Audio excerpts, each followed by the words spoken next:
La liberación del cuerpo del dolor es parte de la liberación de la memoria celular, un proceso sintético de transformación que nos conduce a encontrar todo nuestro potencial humano.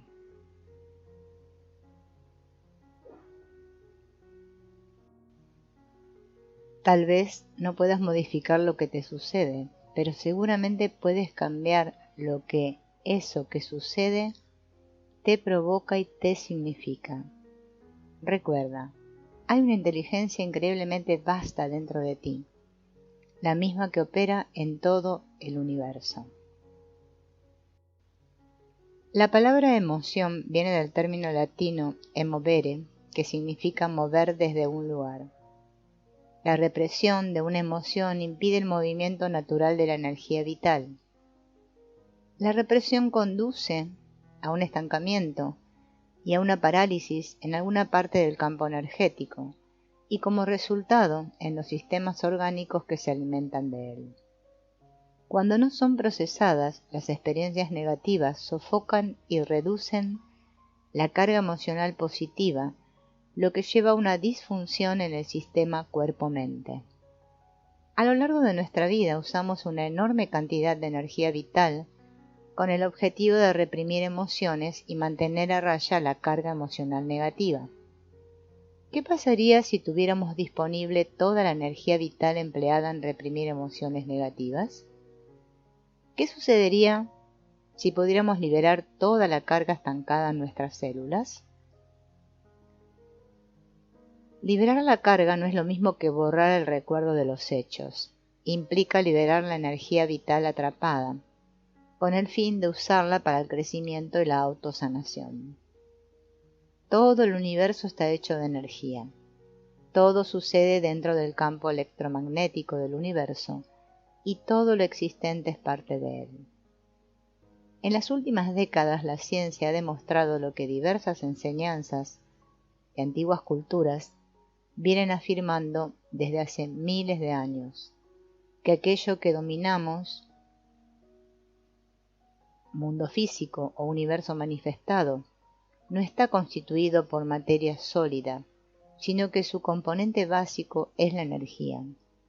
Todo el universo está hecho de esa energía. Tiempo y espacio son solo dimensiones en las que esa energía se mueve. Todo lo que conocemos está compuesto por energía, ya sea como materia o como radiación. Una de las propiedades más sorprendentes de la energía es su conservación. Hasta ahora no se han podido observar ni probar la creación o la destrucción de energía. Por eso la energía posee todos los atributos necesarios para constituir el fundamental principio creador del universo. Las cosas que observamos, olemos, saboreamos, oímos y tocamos parecen ser sólidas, líquidas o gaseosas, y también parecen estar separadas unas de otras. Gracias a la física cuántica podemos observarlas mucho más en detalle, hasta lo diminuto, en sus niveles atómicos y subatómicos. En esos niveles la materia, que nos parece sólida, líquida o gaseosa, puede ser identificada como partículas cada vez más pequeñas dentro de partículas más pequeñas aún y así sucesivamente, hasta que uno se da cuenta de que todo es simplemente energía pura. La física cuántica ha descubierto que aún el elemento más denso y sólido, estudiado en un nivel infinitesimal, no es lo que parece. Los científicos que escriben este nuevo paradigma afirman que cualquier elemento de existencia visible o palpable, cuando es reducido al nivel de las partículas que lo conforman, no es nada más ni nada menos que espacio vacío en un 99,99%. Así la idea de que un elemento o un objeto tiene posición, masa o velocidad determinadas es producto de una falsa percepción. En síntesis, todo objeto creado es una madeja energética conformada en su vasta mayoría por espacio vacío y por partículas cuyo estado no se puede determinar, ya que están entrando y saliendo continuamente del estado de existencia. Ahora bien, como cada uno de nosotros es parte de este universo hecho de energía fluctuante y cambiante, todos nosotros y todo lo que nos rodea tiene también esa misma calidad energética. Todos nosotros formamos parte de un inmenso océano energético que está cambiando constantemente y oscilando entre el estado de existencia y el de no existencia. Si todo es energía y esta energía tiene diferentes cualidades de densidad que dependen de las frecuencias en que esté vibrando, entonces nuestros pensamientos, que son una forma de energía relativamente liviana y sutil, pueden cambiar muy rápida y muy fácilmente. Una piedra, en cambio, está conformada por una energía relativamente mucho más densa y por lo tanto es menos proclive a cambiar. Percibe tu cuerpo y las cosas que te rodean y date cuenta de que todo es energía manifestada en diferentes formas y en diferentes estados y frecuencias. Cierra los ojos e imagínate sumergido en un océano de energía. Permítete ser parte de él. En la etapa más temprana de nuestra vida, en la que somos bebés, no sabemos comunicarnos con el lenguaje de las palabras. Carecemos de dientes con los que procesar nuestro alimento. Andamos por la vida con un pañal que contiene nuestros desechos y no sabemos ni podemos caminar. Dependemos de que nos carguen de un lado a otro, de que nos alimenten y nos protejan. Somos sumamente frágiles y vulnerables, pero aún así somos felices. Imaginémonos por un momento en nuestra vida adulta teniendo que soportar todas esas limitaciones a la vez, o la mitad de ellas, o quizás solo una. ¿Quién de nosotros no caería entonces preso de la depresión o desesperación? En los primeros meses de nuestra vida, mientras tenemos que sobrellevar y superar todas esas discapacidades, somos seres adorables y amorosos. A esa edad nuestra naturaleza consiste en dar y recibir amor. Somos inocentes, espontáneos y auténticos en todo momento. Nos sentimos libres de pedir o de rechazar cualquier cosa, cualquier acontecimiento e incluso cualquier persona. Sentimos lo que sentimos sin culpa ni vergüenza. Todos los bebés de todas las eras históricas y en todas las diferentes culturas han venido a este mundo con esa misma resonancia de gozo, amor y libertad. Y así también será en el futuro, porque esa resonancia es nuestra marca de fábrica. Eso es lo que llamamos cuerpo de luz. Ese cuerpo de luz es incondicional en todos nosotros. Por naturaleza, somos cuerpo de luz, sin nada que esconder ni nada de qué avergonzarnos. Pero, ¿qué nos ha pasado?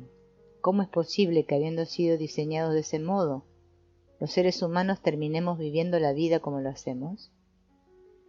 Probablemente haya varias maneras de explicarlo, pero aquí lo explicaremos mediante la memoria celular en nuestro interior. La resonancia original del bebé, que llamamos cuerpo de luz, es tan maleable como la arcilla antes de cocer. El bebé se adapta a todas las impresiones y estímulos exteriores, a las experiencias de vida con aquella persona o grupo familiar que le toque en suerte. Todo comienza en el útero materno. No existe relación más íntima que la que tenemos con nuestra madre antes de nacer. Durante esos 9 meses nos sentimos cómodos y protegidos, si nuestra madre nos quería. No podríamos concebir un lugar más placentero, un lugar más nuestro, y esa sensación de bienestar es maravillosa. Nuestro cuerpo es creado en ese estado natural de confort. Mientras dura nuestra gestación, permanecemos en un estado de apertura y absorción total.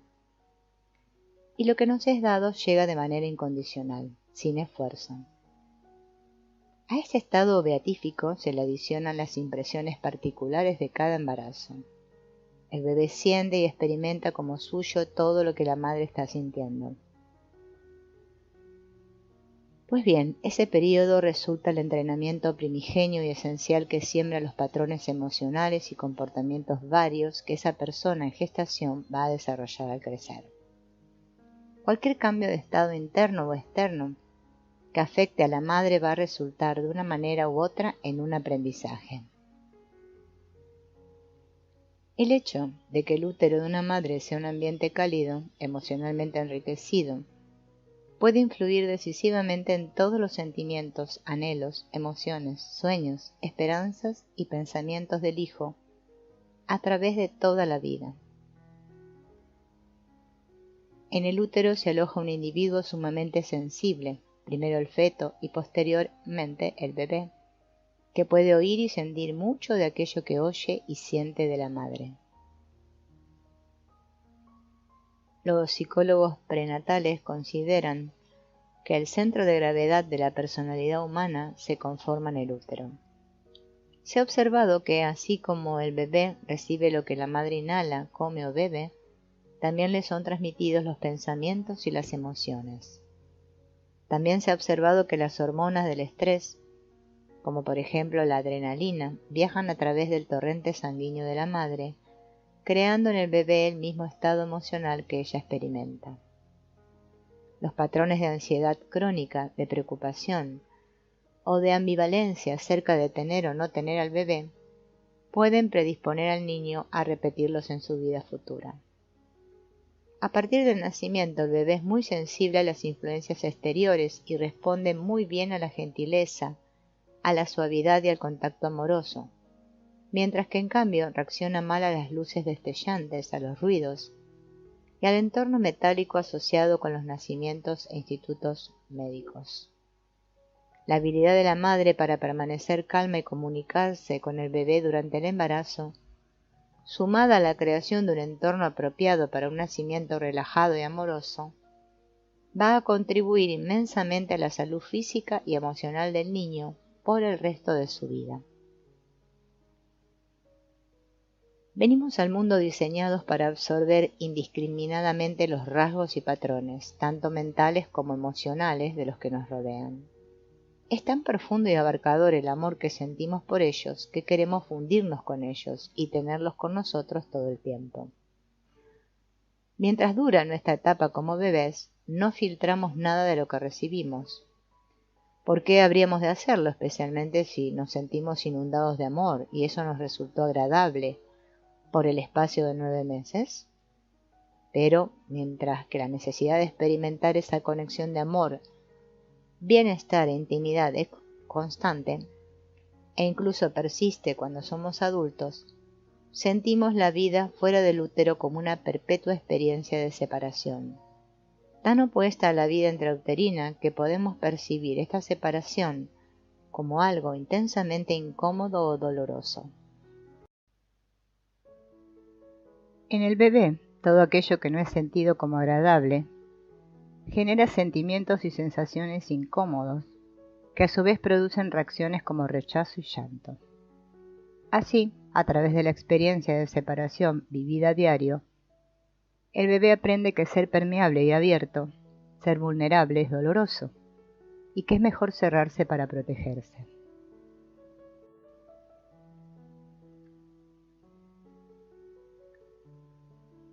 Para protegerse tiene que pretender que no siente lo que siente, o aún que siente lo que no siente. Es decir, tiene que actuar y dejar de ser auténtico.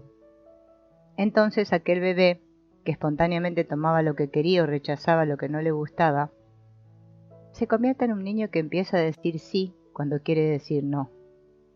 Sin darse cuenta comienza a construirse una máscara que se hace más espesa y gruesa con el correr de los años.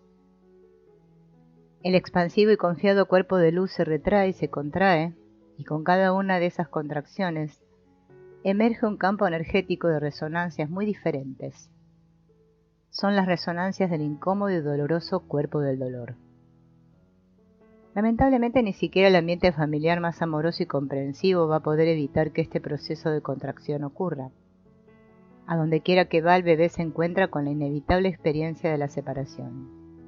Se le va a dar un nombre que representará una identidad y será tratado como alguien que está separado de todo lo demás. Si la fusión incondicional de la máxima intimidad del útero nos daba confianza, amor y paz interior, la separación nos dará lo opuesto: desconfianza, intranquilidad, dolor y miedo. Cuanta más intensas hayan sido las experiencias de dolor vividas por el bebé, más profundo será el dolor que experimenta el niño primero y luego el adulto.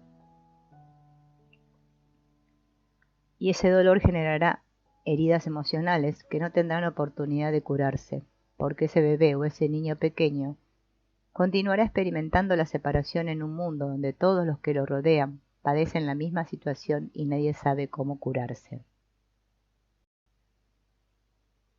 Consecuentemente, cuanto más se experimenta la separación, más se cierra y más se lastima. Por regla general, los seres humanos buscamos sentirnos bien. Queremos relaciones íntimas deliciosas, donde crecer juntos y dar y recibir en forma incondicional. En realidad, sin darnos cuenta, estamos tratando de revivir nuestras primigenias experiencias intrauterinas de amor y placer incondicionales, a las que teníamos derecho por el mero hecho de haber sido creados.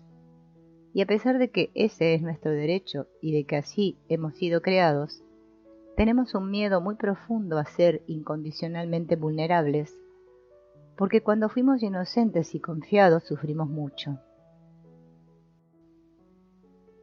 Por eso la máscara, a pesar de que es incómoda y no nos deja ser quienes somos en realidad, se transforma en un medio útil para protegernos de nuestras primeras experiencias dolorosas. Pero ocurre que el no ser auténticos nos genera un profundo sentimiento de autotraición, que es muy angustiante y que causa el dolor físico, emocional y espiritual que sentimos.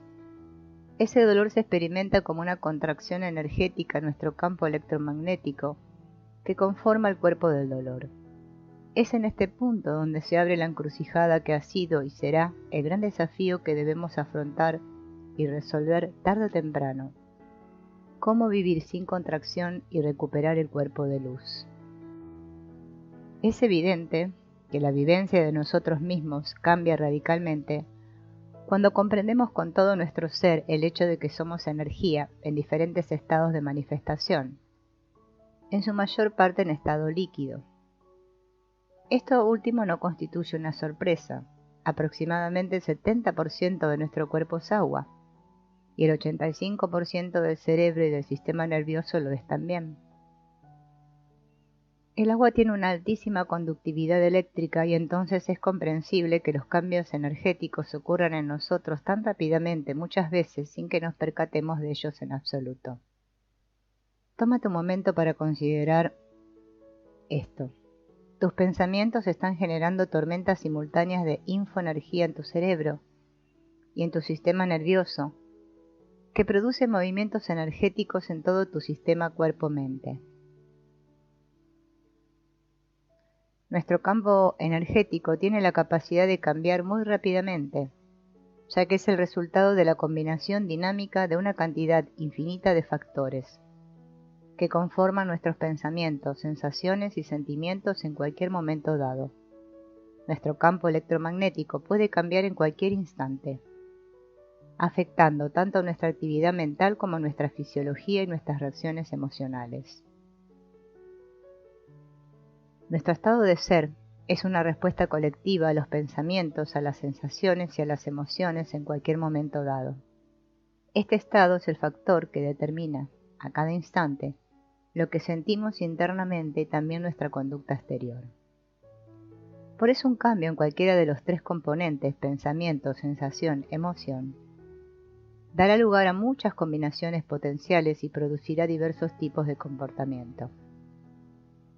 Para comprenderlo mejor podemos comparar el campo energético humano con una burbuja que nos rodease, a la que podemos llamar biosfera o aura.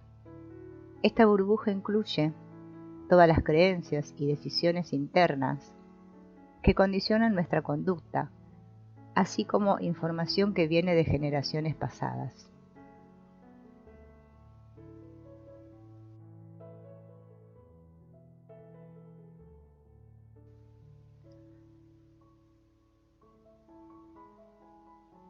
Todo este material estimula continuamente sensaciones y emociones. Eso crea en nuestra biosfera una frecuencia energética dada que llamamos resonancia, única y exclusiva de cada uno. Si nos habituamos a sentirnos mal, esa resonancia atraerá nuevas experiencias de dolor similares a la frecuencia original, que conducirán a más creencias y decisiones negativas que atraerán más dolor y así sucesivamente. Así, aunque las experiencias y las personas parezcan diferentes, estaremos vibrando en la misma frecuencia. Así, las resonancias crean un cuadro imaginario personal que llamamos falso yo o falsa autoimagen, que cuelga frente a nosotros y nos impide ver la realidad tal cual es, como una cortina de humo que todo lo distorsiona. Así la realidad seguirá cambiando para nosotros en función de la frecuencia de estas resonancias. Desde un punto de vista metafísico, existen leyes universales que constantemente operan sobre nosotros generando estos patrones. Una de ellas es conocida como la ley de atracción. En virtud de esta ley hay creencias y actitudes del pasado que determinan en el presente una resonancia electromagnética que atrae hacia nosotros más de lo mismo y nos conduce inconscientemente a la repetición del mismo patrón mental o emocional. Por ejemplo, si cuando era niño me sentí rechazado, habrá en mí una resonancia inconsciente de autorrechazo y me convertiré en una persona artificialmente amigable para lograr la aprobación de los demás y así evitar la posibilidad de volver a sentirme rechazado. Entonces iré por la vida diciendo sí, cuando en realidad lo que quiero es decir no. Me será difícil ponerle límites a los demás. Con frecuencia me sentiré usado o abusado. Y cargaré con resentimiento hacia los otros o hacia mí mismo, lo que a su vez va a generar más y más rechazo interno. De esa manera, la resonancia crece y se retroalimenta indefinidamente. Nuestra existencia es como un péndulo que oscila entre estados de comodidad e incomodidad, o entre dolor y gozo, podríamos decir.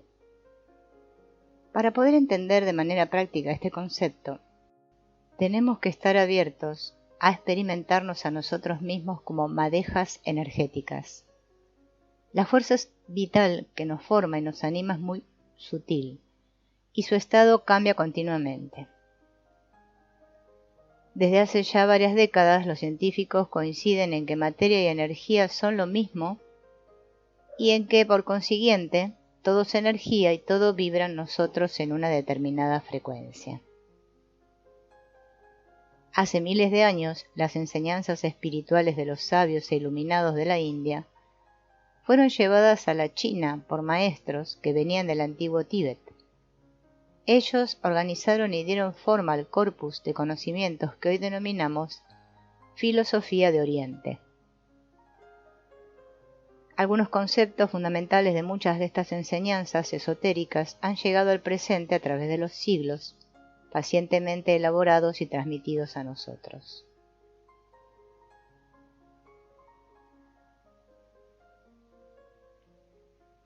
Si aplicamos, por ejemplo, el concepto de yin y yang, de los opuestos energéticos y complementarios a los estados emocionales, vamos a encontrar de un lado el dolor y el displacer extremados, en el lado opuesto el extremado gozo y el extremado placer. Y no es probable que sepamos mucho acerca del placer, a menos que alguna vez hayamos experimentado displacer.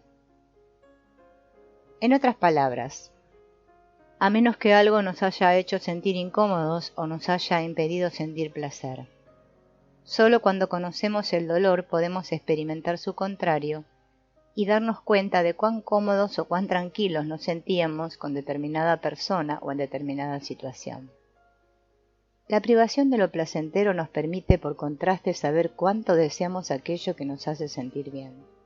Por ejemplo, caminamos todos los días sin darnos cuenta de que lo hacemos, ni de cómo lo hacemos, hasta que una piedrita se nos mete en el zapato o nos lastimamos un pie.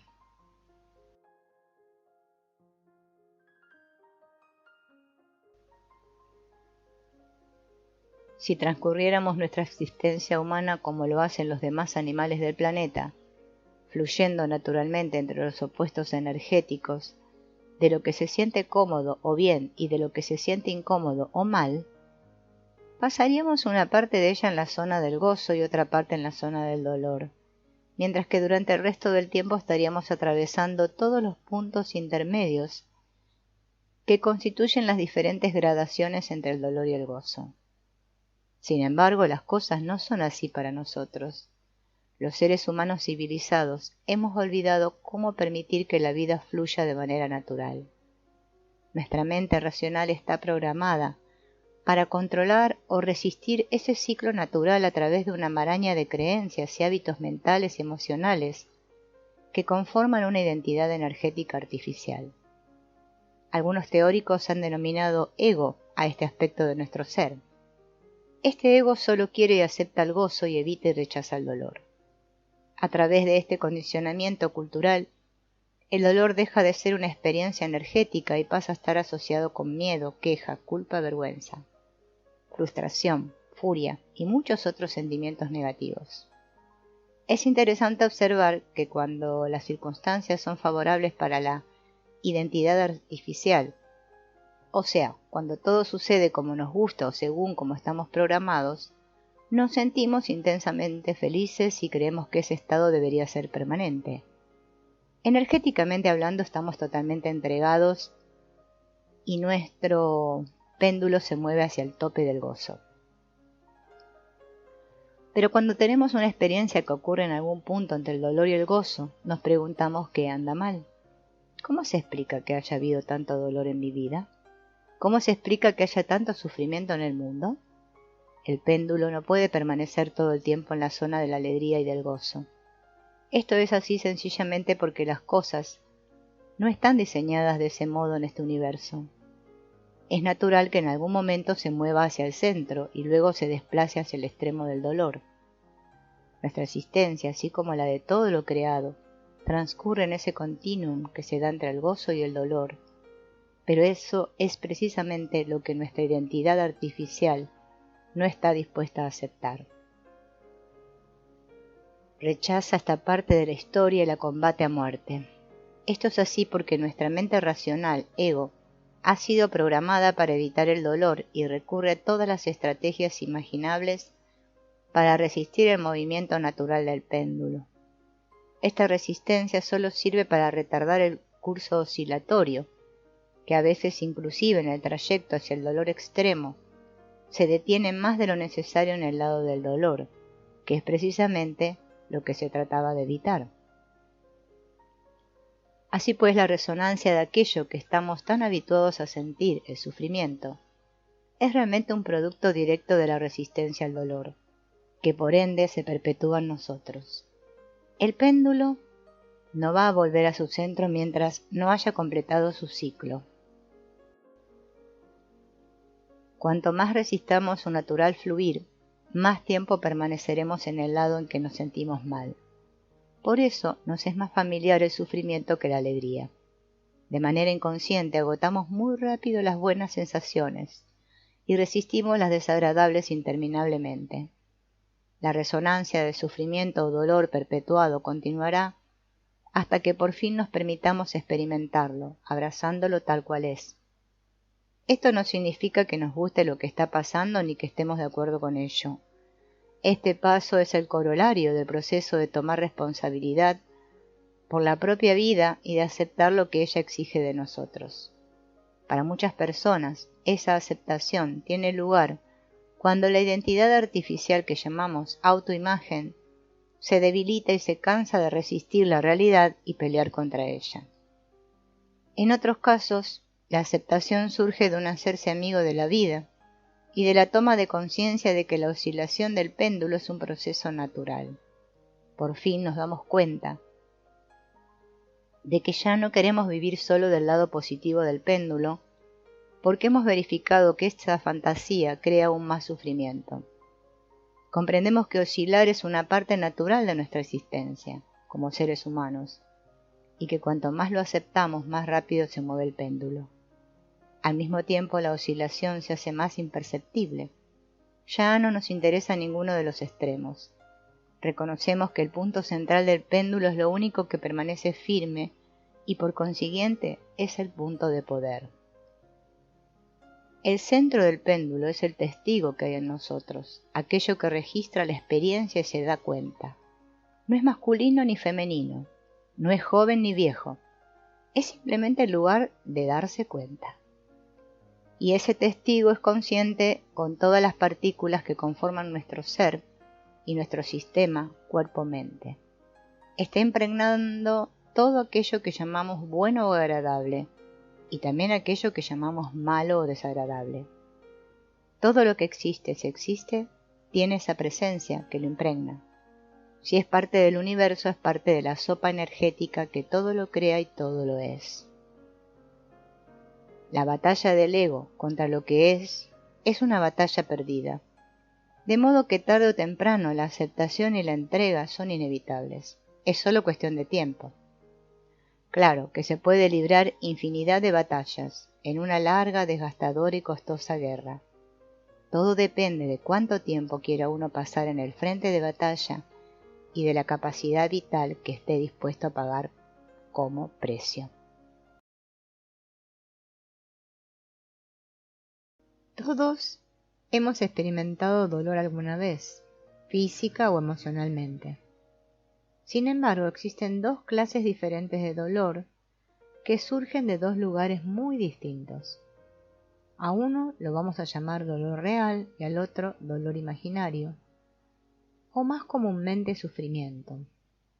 El sufrimiento siempre es generado por nuestra resistencia inconsciente al dolor real, pero el dolor real no requiere sufrimiento. Cuando hablamos de dolor, nos referimos a un concepto amplio de dolor, definido como una contracción de energía. Podemos experimentar dolor en diferentes niveles, físico, emocional o espiritual. De hecho, cuando escuchamos la palabra dolor, a menudo pensamos en manifestaciones agudas, físicas o emocionales. El dolor también puede ser descrito como incomodidad, tensión, estrés, o ser percibido como algo extemporáneo o fuera de lugar. Dolor es cualquier cosa que nos impida sentirnos bien con nosotros mismos o no se sienta bien dentro de nosotros. El dolor real es lo que sentimos, por ejemplo, al lastimarnos un pie. Las señales de la herida sufrida son detectadas inmediatamente por diminutos receptores en las terminales nerviosas del órgano o de la parte afectada. Esas señales son transmitidas a través de las terminales nerviosas a la médula espinal y al instante llegan al cerebro para ser decodificadas y clasificadas. Inmediatamente la sensación de dolor es denotada y enviada de vuelta al pie, para despertar la conciencia del peligro que se corre en el momento, y más tarde para facilitar la curación inmovilizando el área lastimada. Cuando hay dolor real, la sensación sentida es la respuesta de nuestro cerebro a los cambios electroquímicos en el área donde ha ocurrido la herida. En el plano emocional o psíquico experimentamos dolor real cuando perdemos a alguien, a quien queríamos o que era muy cercano a nosotros. Aunque invisibles a los ojos humanos, los lazos, conexiones que teníamos con esa persona o ese animal eran muy reales. Este tipo de pérdida puede doler profundamente, como si nos hubieran arrancado algo de nosotros mismos. Cuando hay dolor real, lo más importante es reconocerlo, darle espacio y sentirlo en toda su magnitud. El dolor no es algo agradable y no deberíamos esperar que lo fuera. Al darle espacio y sentirlo, le damos la posibilidad de que se mueva, circule y se transforme. La reacción condicionada de negar y resistir el dolor no hace más que profundizarlo y terminamos guardándolo en nuestro cuerpo para más tarde. Ignorar el dolor o alejar nuestra atención de él solo hace que se perpetúe.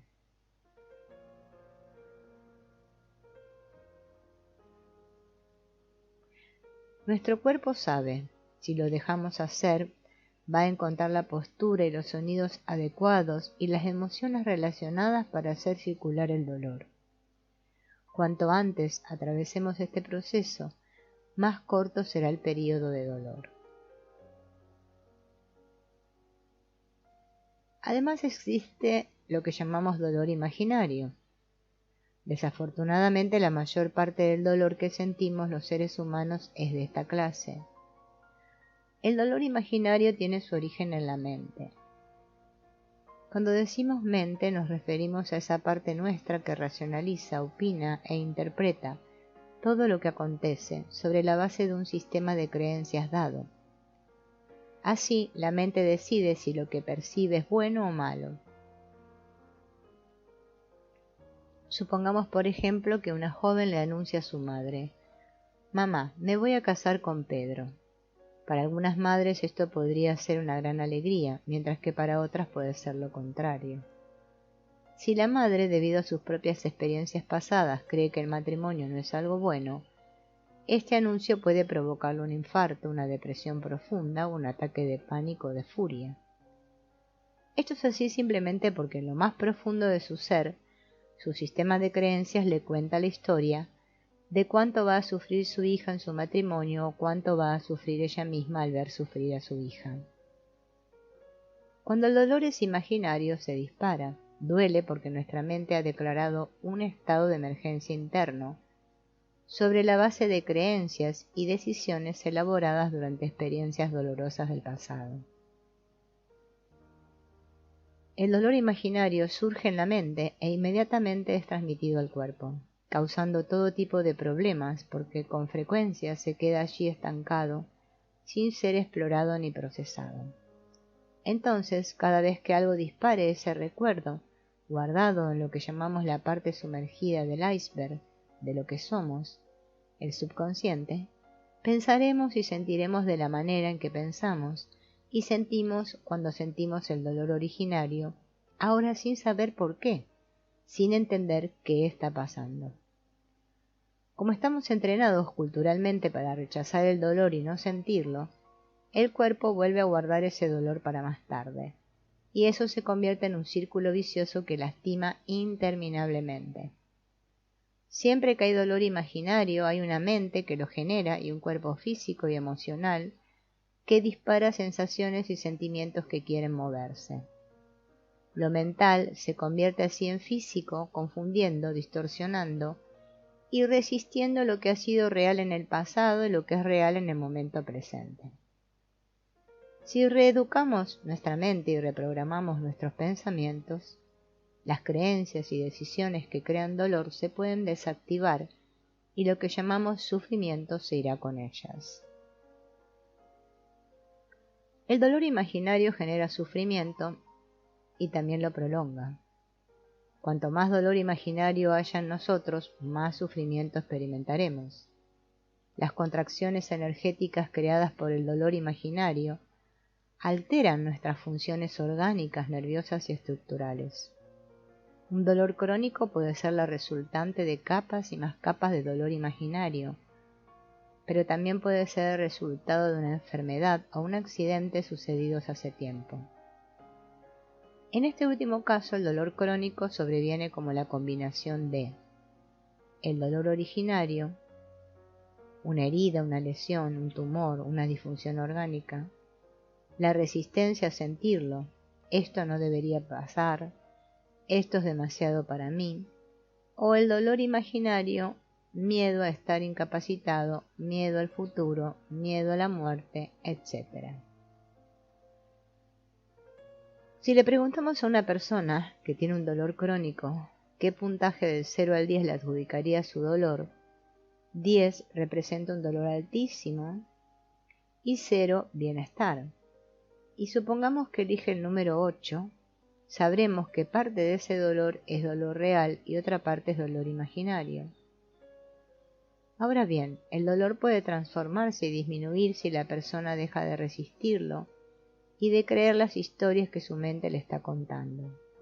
Entonces, es esperable que el dolor real original se empiece a transformar y la curación sobrevenga naturalmente.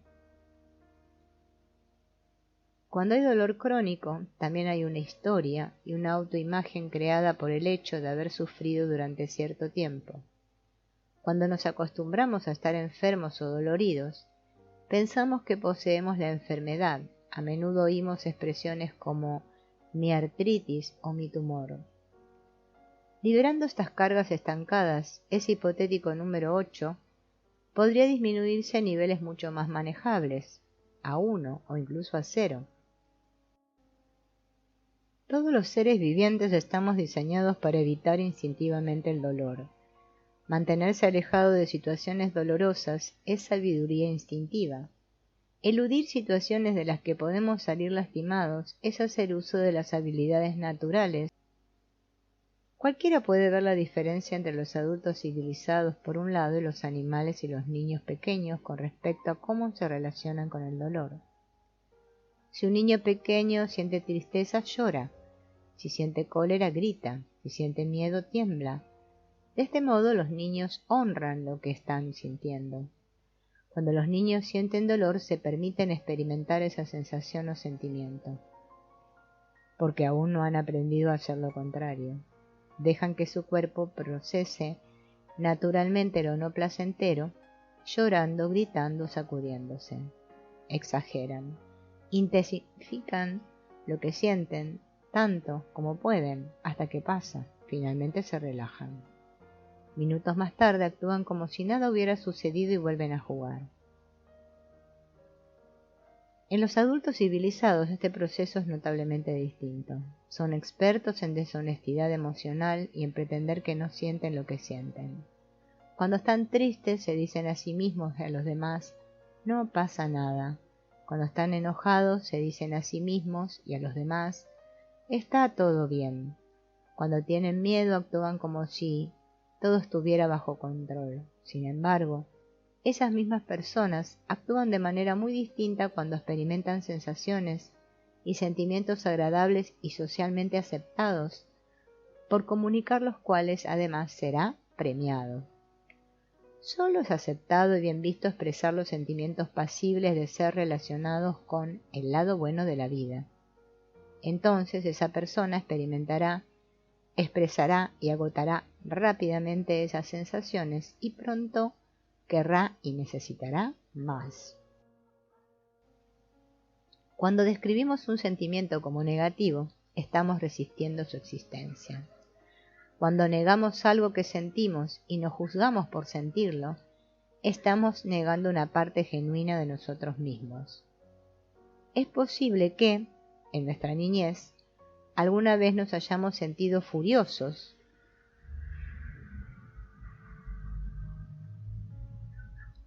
con uno de nuestros padres. Si en nuestra familia nos hubiéramos sentido completamente seguros de expresarnos, probablemente habríamos comunicado lo que sentíamos en el mismo momento y sin dudarlo.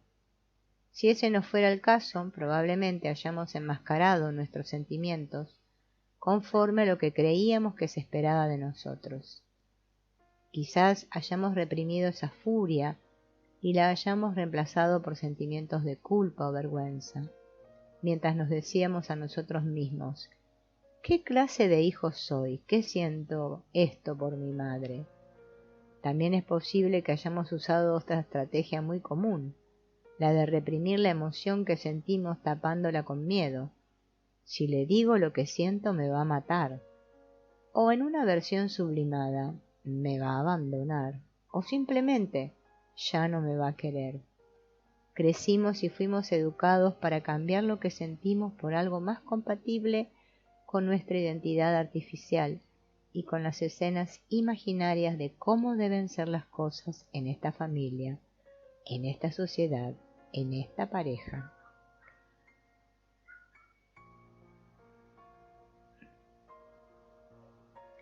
Posiblemente hayamos vivido gran parte de nuestra vida ejercitando alguna o varias de estas maneras de resistir lo que nos sucedía. Acción, negación, diálogo interno. Está todo bien, no hay problema. Acción, juzgamiento, diálogo interno. Esto no debería pasar. Acción, evitación. Diálogo interno. ¿Qué puedo hacer para distraerme? Acción. Medicación. Diálogo interno. Me tomo un calmante.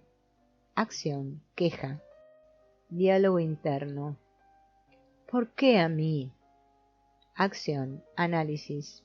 Diálogo interno. ¿Qué significa esto? Acción, oración, diálogo interno. Dios mío, quítame este dolor. Acción, visualización, diálogo interno. Imagino que se va. Acción, inculpación, diálogo interno. Es culpa mía, o de él, o de ella. Vamos a realizar un ejercicio. Toma un papel y un lápiz y contesta las siguientes preguntas. ¿Cuáles de estas formas de resistencia y negación has utilizado en tu vida? ¿Cuáles estás usando todavía? Anota cualquier otra forma de resistencia al dolor que no esté en esta lista. Pon atención en tu cuerpo y nota qué se siente mientras lo haces.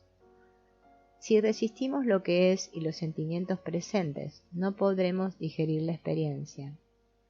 Esto se traducirá en una sensación extremadamente desagradable, intolerable a veces. En términos energéticos, las emociones desagradables o no placenteras son almacenadas y crean contracciones que forman lo que llamamos cuerpo del dolor. El cuerpo del dolor es la acumulación de todas las experiencias sensoriales incómodas o emociones no placenteras que uno no reconoció o no se permitió sentir en el momento en que estaban ocurriendo. Estas sensaciones siempre fueron resistidas y por consiguiente nunca fueron procesadas. El cuerpo del dolor es la suma de todas las experiencias negativas y dolorosas que hemos tenido, de todos los traumas físicos, emocionales y de todos los miedos, vergüenzas, culpas, enojos y tristezas que no nos hemos permitido sentir. También está formado por las contracciones creadas en nosotros, por lo que llamamos mente profética, esa parte de nuestra mente racional que trata de anticiparse el futuro y genera diversas formas de ansiedad, temor, cólera y tristeza acerca de lo que pueda llegar a suceder. Hemos sido y estamos siendo programados para percibir la vida de una manera que nos causa sufrimiento. Esto es resultado tanto de la ignorancia como de la imitación. La mayor parte del sufrimiento humano es imaginario y por lo tanto innecesario.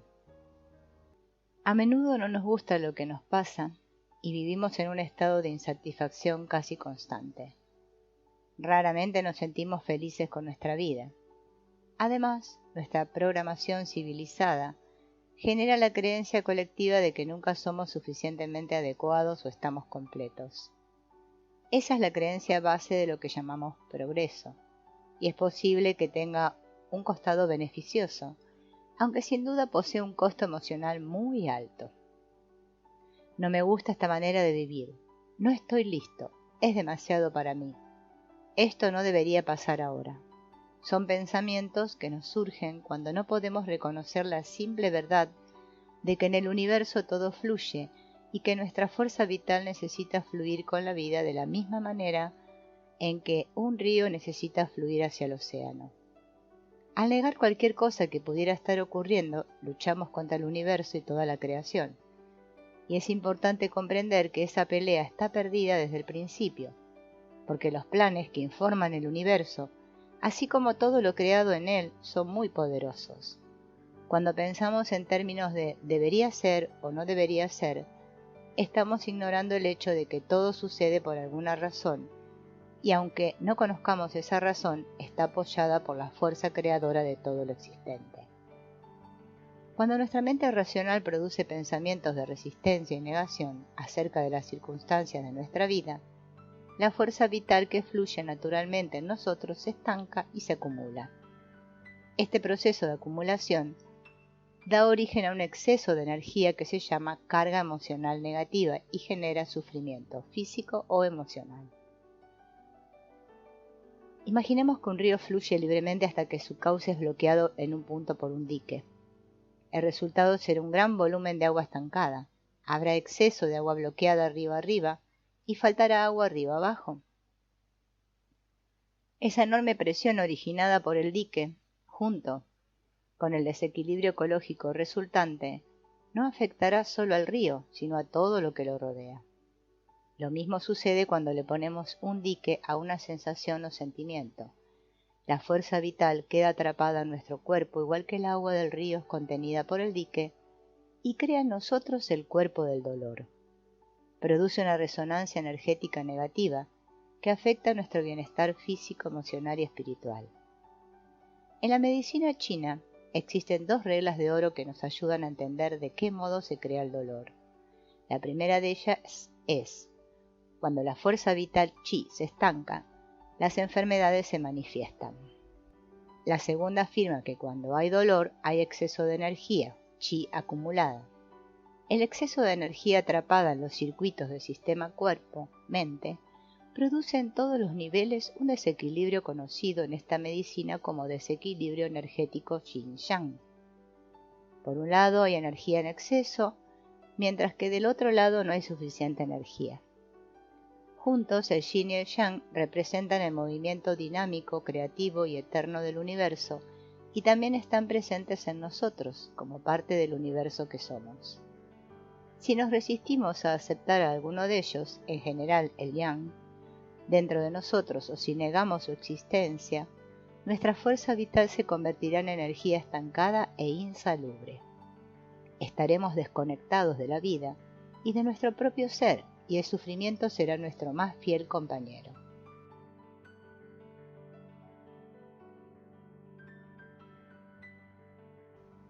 Así, negar o resistir lo que la vida nos trae equivale a bloquear con rocas la corriente del río. No se puede nadar contra la corriente. Este refrán fue acuñado por siglos de experiencias de dolor. No es lo suficientemente claro. Si cambiamos nuestras reacciones, si aceptamos el hecho de que esto me está pasando ahora y por lo tanto existe, permitimos que la fuerza vital estancada fluya de nuevo y finalmente se transforme. Podemos seguir peleando con nuestra vida tanto como queramos, podemos negarla y resistirla hasta la muerte, pero también podemos intentar aliarnos a nuestra vida para hacer juntos el trabajo que haya que hacer. Podemos ignorar el dolor tanto como queramos, pero si le damos espacio y lo escuchamos, se abrirá ante nosotros la puerta de un decisivo proceso de transformación. Una vez que nos comprometemos con nuestra vida y la abrazamos en su totalidad, el milagro del alivio nos visita.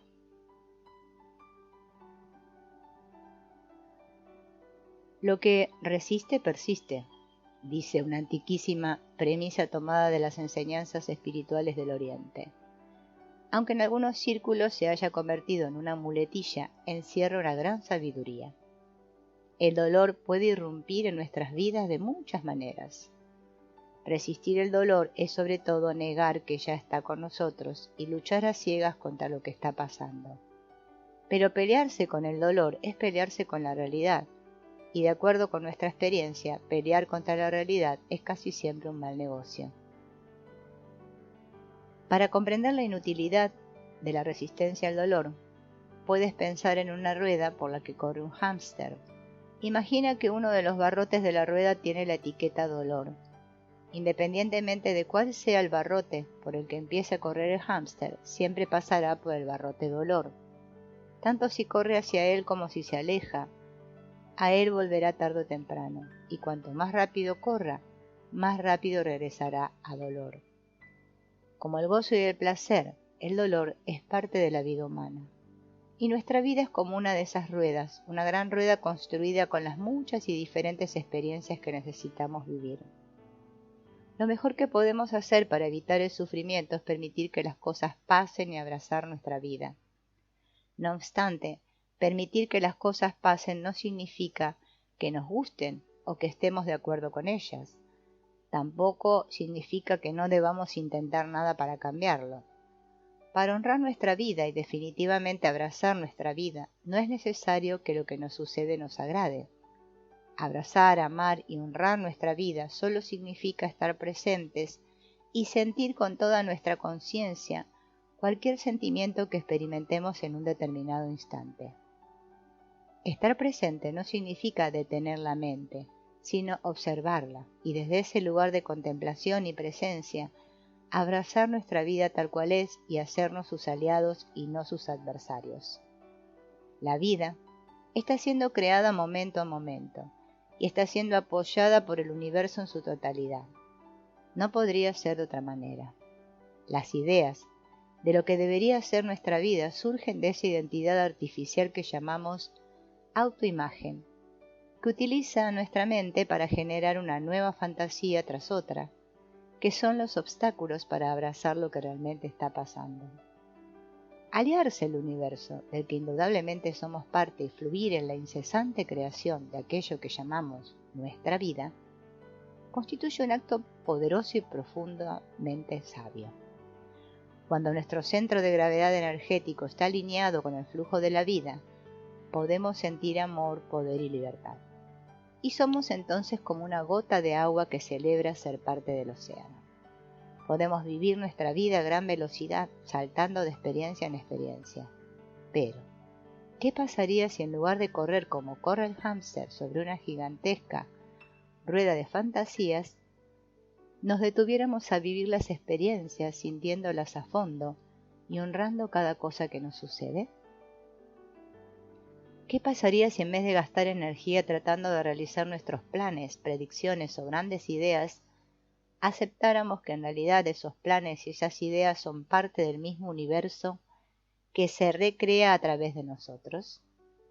Si pudiéramos aceptar esto como un hecho, nos invadiría una gran tranquilidad, porque nos daríamos cuenta de que lo que tenga que ser será, y lo que deba ser hecho se hará a través de nosotros. A través de generaciones, en virtud del proceso de programación y de condicionamiento individual, hemos aprendido a creer que, si nosotros no hacemos que suceda algo, ese algo no va a suceder. Parece como regar un jardín cuando llueve. La actitud interna de fluir con la vida requiere un gran poder creativo. Aliarse a los movimientos del universo, tal como se manifiesta en lo que llamamos nuestra vida, implica permitir que ocurran poderosos cambios, cambios que ya están ahí, esperando que se les permita ocurrir, de acuerdo con otro plan que puede no ser comprendido por nuestra mente condicionada. Tratar este tema es necesario porque nos permite detectar y desactivar esas áreas de nuestras vidas en las que se impone el sufrimiento. En el libro El poder de la hora de Eckhart Tolle, él recomienda qué hacer cuando en nuestra vida sucede algo que nos molesta o incomoda. Sostiene que cuando estamos en paz con nosotros mismos, fluyendo con la vida, siempre tenemos 3 opciones que podemos ejercer que no implican sufrimiento. Sin embargo, lo más habitual es que elijamos una cuarta, y es precisamente sufrir.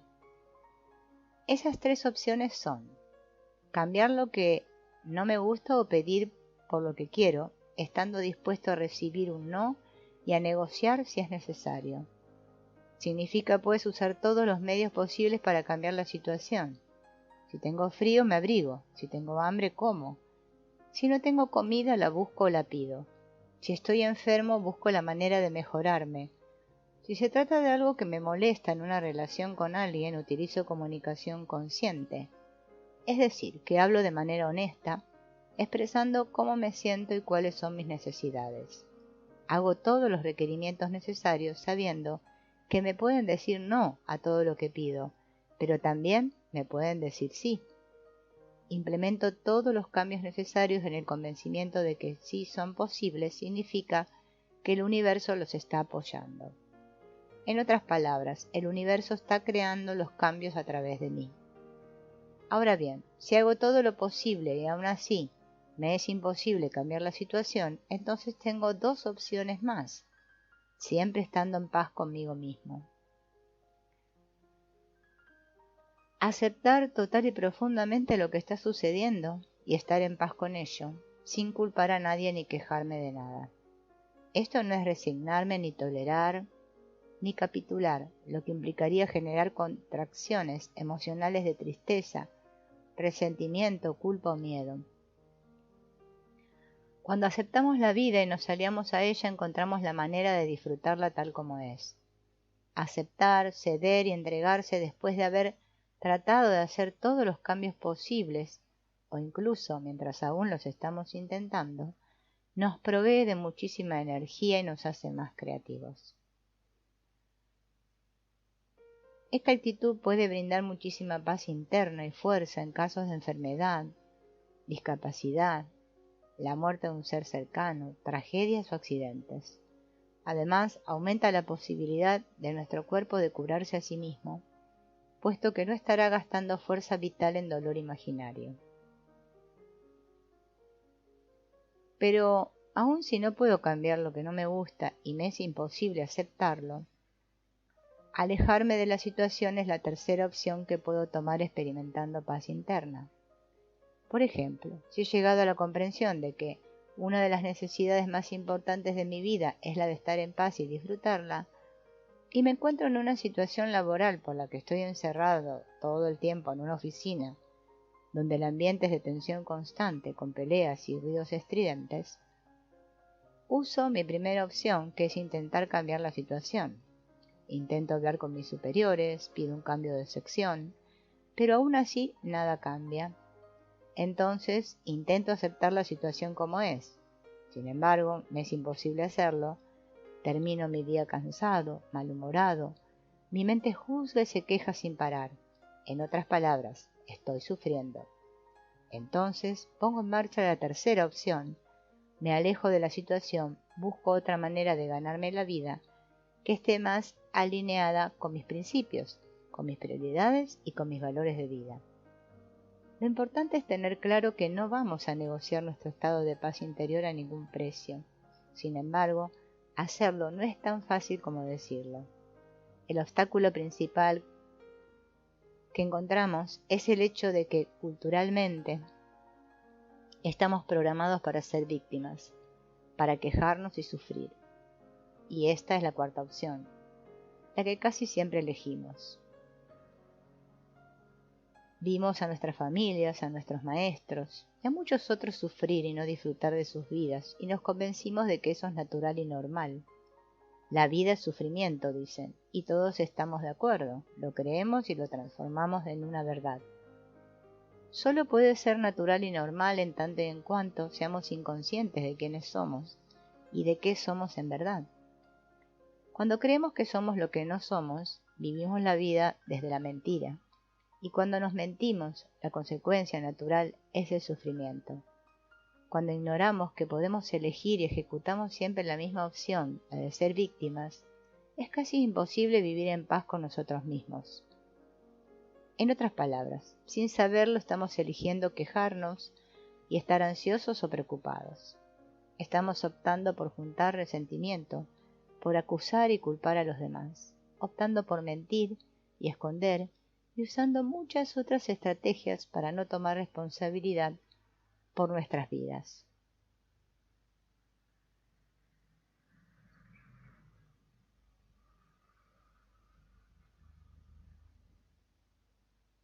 Vamos a hacer el siguiente ejercicio. Toma papel y lápiz, recorre tu vida y detecta esas áreas donde hay sufrimiento.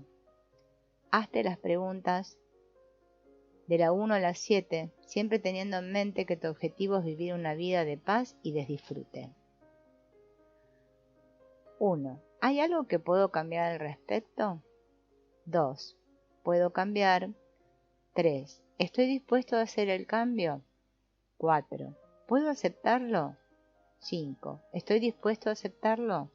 6. ¿Elijo removerme de esa situación? 7. ¿Estoy dispuesto a hacerlo? Puedes hacer primero este ejercicio con algo fácil como no me gusta que mi escritorio esté siempre lleno de papeles, o tengo unas caries y no voy al dentista. Luego elige algo más difícil como por ejemplo no me gustan mis piernas o no me gusta el novio de mi hija. Jugar el papel de víctima es parte de un modelo cultural muy viejo, tan antiguo como nuestra civilización. Encontramos este patrón en toda la historia de la humanidad.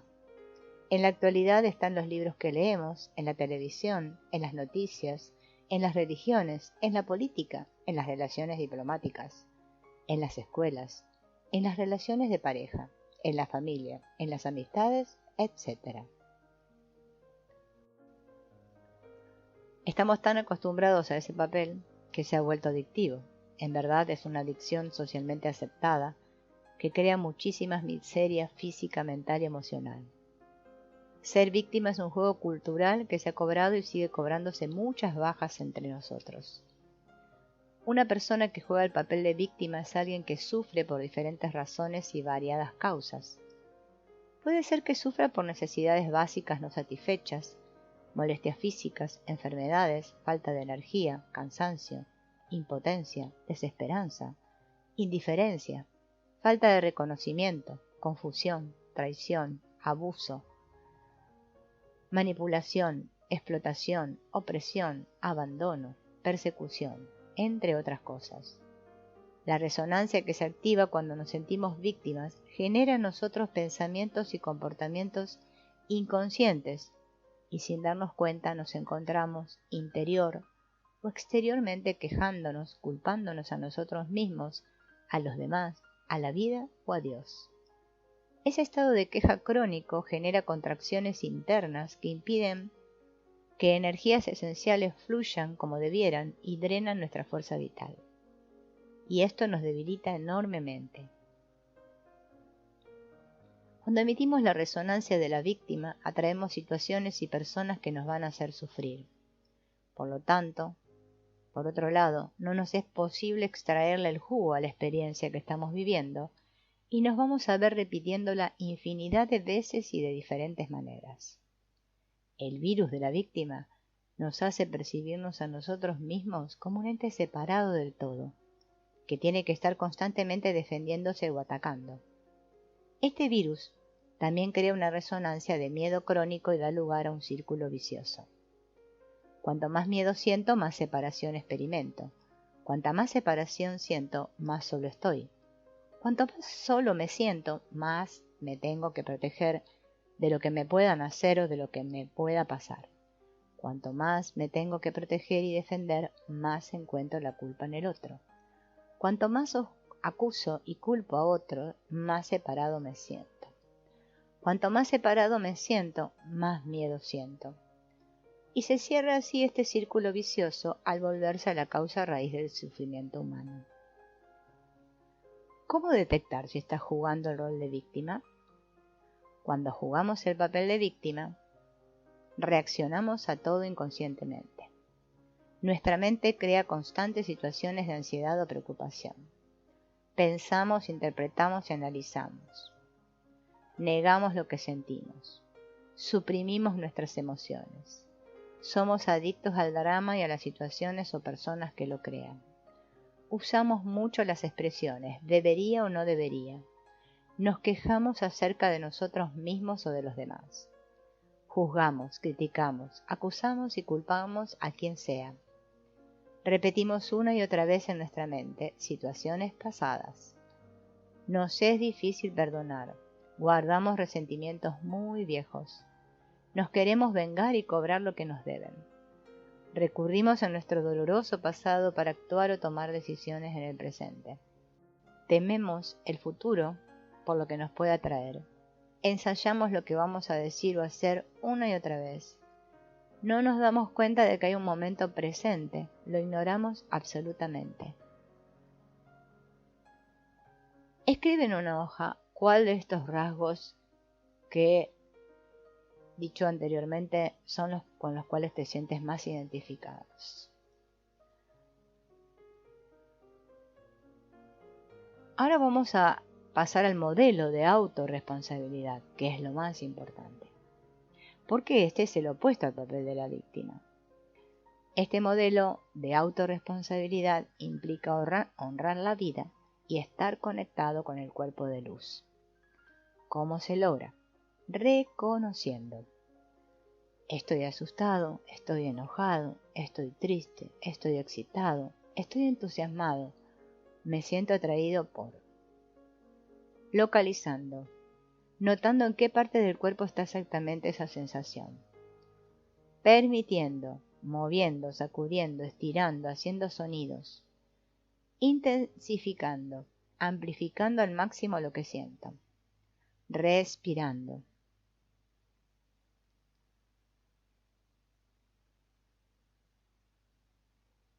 Todos los seres humanos, si hay algo que tenemos en común, es la existencia de dolor, no importa si es físico, emocional o espiritual. Vivir la vida es descubrir el dolor y llevarlo a cuestas, a menudo escondido, en una mochila o un morral. Mientras tanto, seguimos andando y echando piedras en las ya cargadas alforjas, con la esperanza de algún día sacarlas todas de allí y seleccionarlas. Pero he aquí que solemos tener que enfrentarnos con su contenido siempre antes de lo que habíamos planeado. En las culturas primitivas, la figura del chamán reunía al sanador y al hechicero. Él podía tratar el dolor como entidad de existencia propia, para lo cual primero reconocía su existencia y luego lo exorcizaba y lo expulsaba. La práctica ritual del chivo expiatorio permitía a nuestros ancestros liberarse de los pecados. Muchos rituales y prácticas religiosas tienen su origen en esta necesidad profundamente humana de liberar, expulsar, descargar el miedo y el dolor. En nuestra cultura,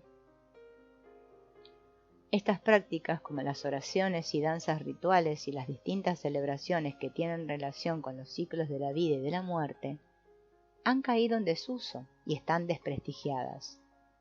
¿Dónde buscar un hilo por donde conducir nuestra espiritualidad que no responda a dogmas férreos y excluyentes?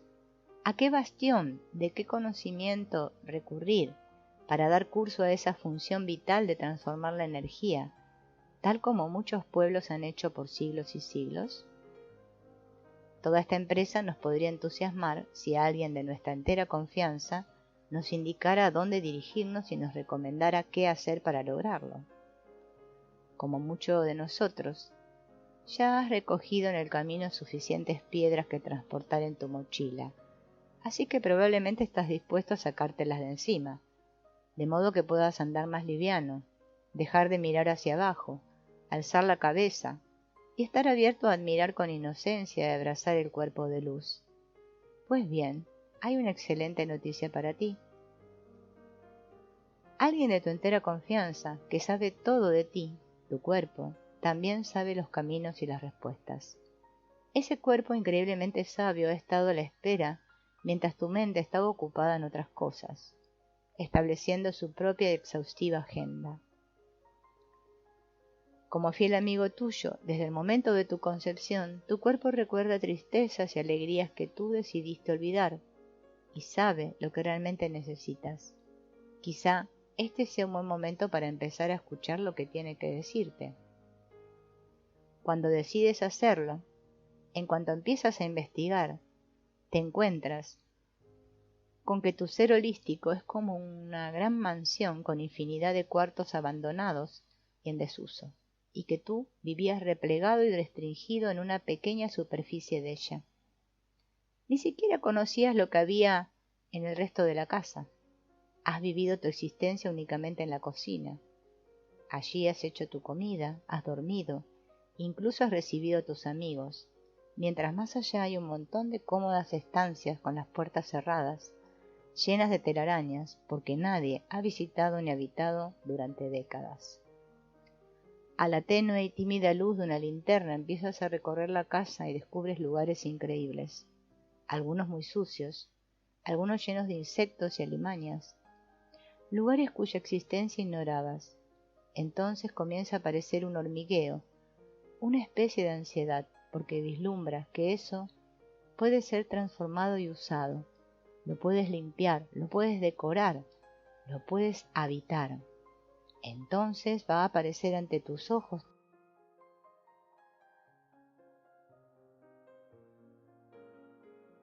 todo el trabajo que has pospuesto, todas las cosas que en algún momento o algún punto se detuvieron, como en un cuento de hadas en el que los personajes hechizados se duermen en sus puestos para despertar años más tarde y continuar la trama. Así algo cambia y todo se vuelve a conectar. Cuando comiences ese proceso, conviene que mantengas enfocado un lugar, un área y que registres, tal vez por escrito, qué estás trabajando allí. Lo mejor es que lleves un diario, un cuaderno, donde haces anotaciones y apuntes que nadie más que tú lea. En él podrás anotar cosas como: encontré esto, descubrí estas conexiones con mi madre o con mi padre, con mi tía. Más adelante veré qué pasa con eso. Por ahora voy a terminar lo que tengo empezado. Se ha descubierto que, en estado de calma, los lóbulos frontales de nuestro cerebro se activan. Curiosamente, esta es la parte donde residen la creatividad y la capacidad de tomar decisiones frescas y nuevas. Algunas personas utilizan mucho esa zona porque su actividad o su profesión les exigen anticipar resultados, tanto si se tratan de pintar un cuadro como de redecorar un lugar o planificar un evento. En estado de estrés, la circulación cerebral abandona la parte frontal y se concentra en la parte posterior del cerebro, donde se activan los mecanismos de supervivencia aprendidos en el pasado. La zona posterior del cerebro es donde está almacenada la memoria y todos los registros de experiencias pasadas, incluso nuestro pasado ancestral y primitivo.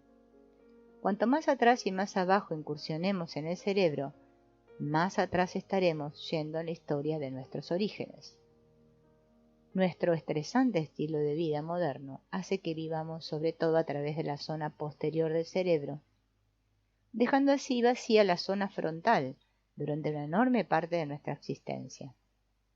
Si volvemos a la metáfora de la mansión deshabitada, nos encontraremos viviendo en la cocina, reciclando pensamientos y sucesos constantemente, armando nuevos platos con las sobras del día anterior. La comida así preparada no sabe nunca muy bien, no puede tener el sabor ni la fragancia de una comida nueva, o una idea, una posibilidad, un proyecto nuevos, que, preparada con elementos bien elegidos, solamente puede surgir en la zona frontal del cerebro, cuando está adecuadamente activada. En este proceso de transformación suelen aparecer relatos y descripciones relacionados con el fuego creativo. Santos y místicos de todos los tiempos y todas las culturas han experimentado el fuego como instancia purificadora. Han experimentado la oscuridad, la muerte en un plano y un tipo de renacimiento en otro. Estas personas han accedido a estas imágenes en estado de meditación, en estado de oración, haciendo a un lado a su ego. ¿Cómo se crea el cuerpo del dolor? El cuerpo humano puede estar afectado por estratos de energía estancada, llamada carga emocional negativa. Eckhart Tolle se refiere a estos estratos de energía acumulada como cuerpo del dolor y lo describe como una entidad de existencia propia.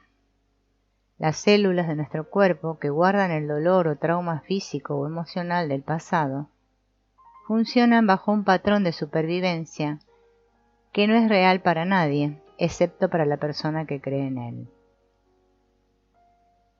Cualquier trauma irresuelto causa estancamiento en algún lugar del campo energético e impide el flujo natural de la fuerza vital en el cuerpo físico. A menudo esto se manifiesta en el órgano, la articulación o el músculo asociado con el trauma. La carga emocional negativa de las áreas de energía estancada literalmente divide el campo electromagnético humano en compartimientos estancos sin posible comunicación. Cuando impedimos la transformación consciente del trauma, estamos favoreciendo la acumulación de más estratos de carga emocional negativa, lo que torna la situación todavía más difícil y compleja. Pongamos un ejemplo. Te caes en la calle y te lastimas el tobillo. Quizás te enojes contigo mismo por no haber prestado atención al caminar y te culpes diciéndote frases como estúpido, nunca prestas atención, siempre estás atrasado, te lo mereces por idiota, siempre haces lo mismo. Ahora no solo sientes el dolor físico, que es el dolor real, sino que le has agregado el enojo, el miedo, el juicio y la autocondena, que son imaginarios. Y ese mecanismo puede seguir interminablemente.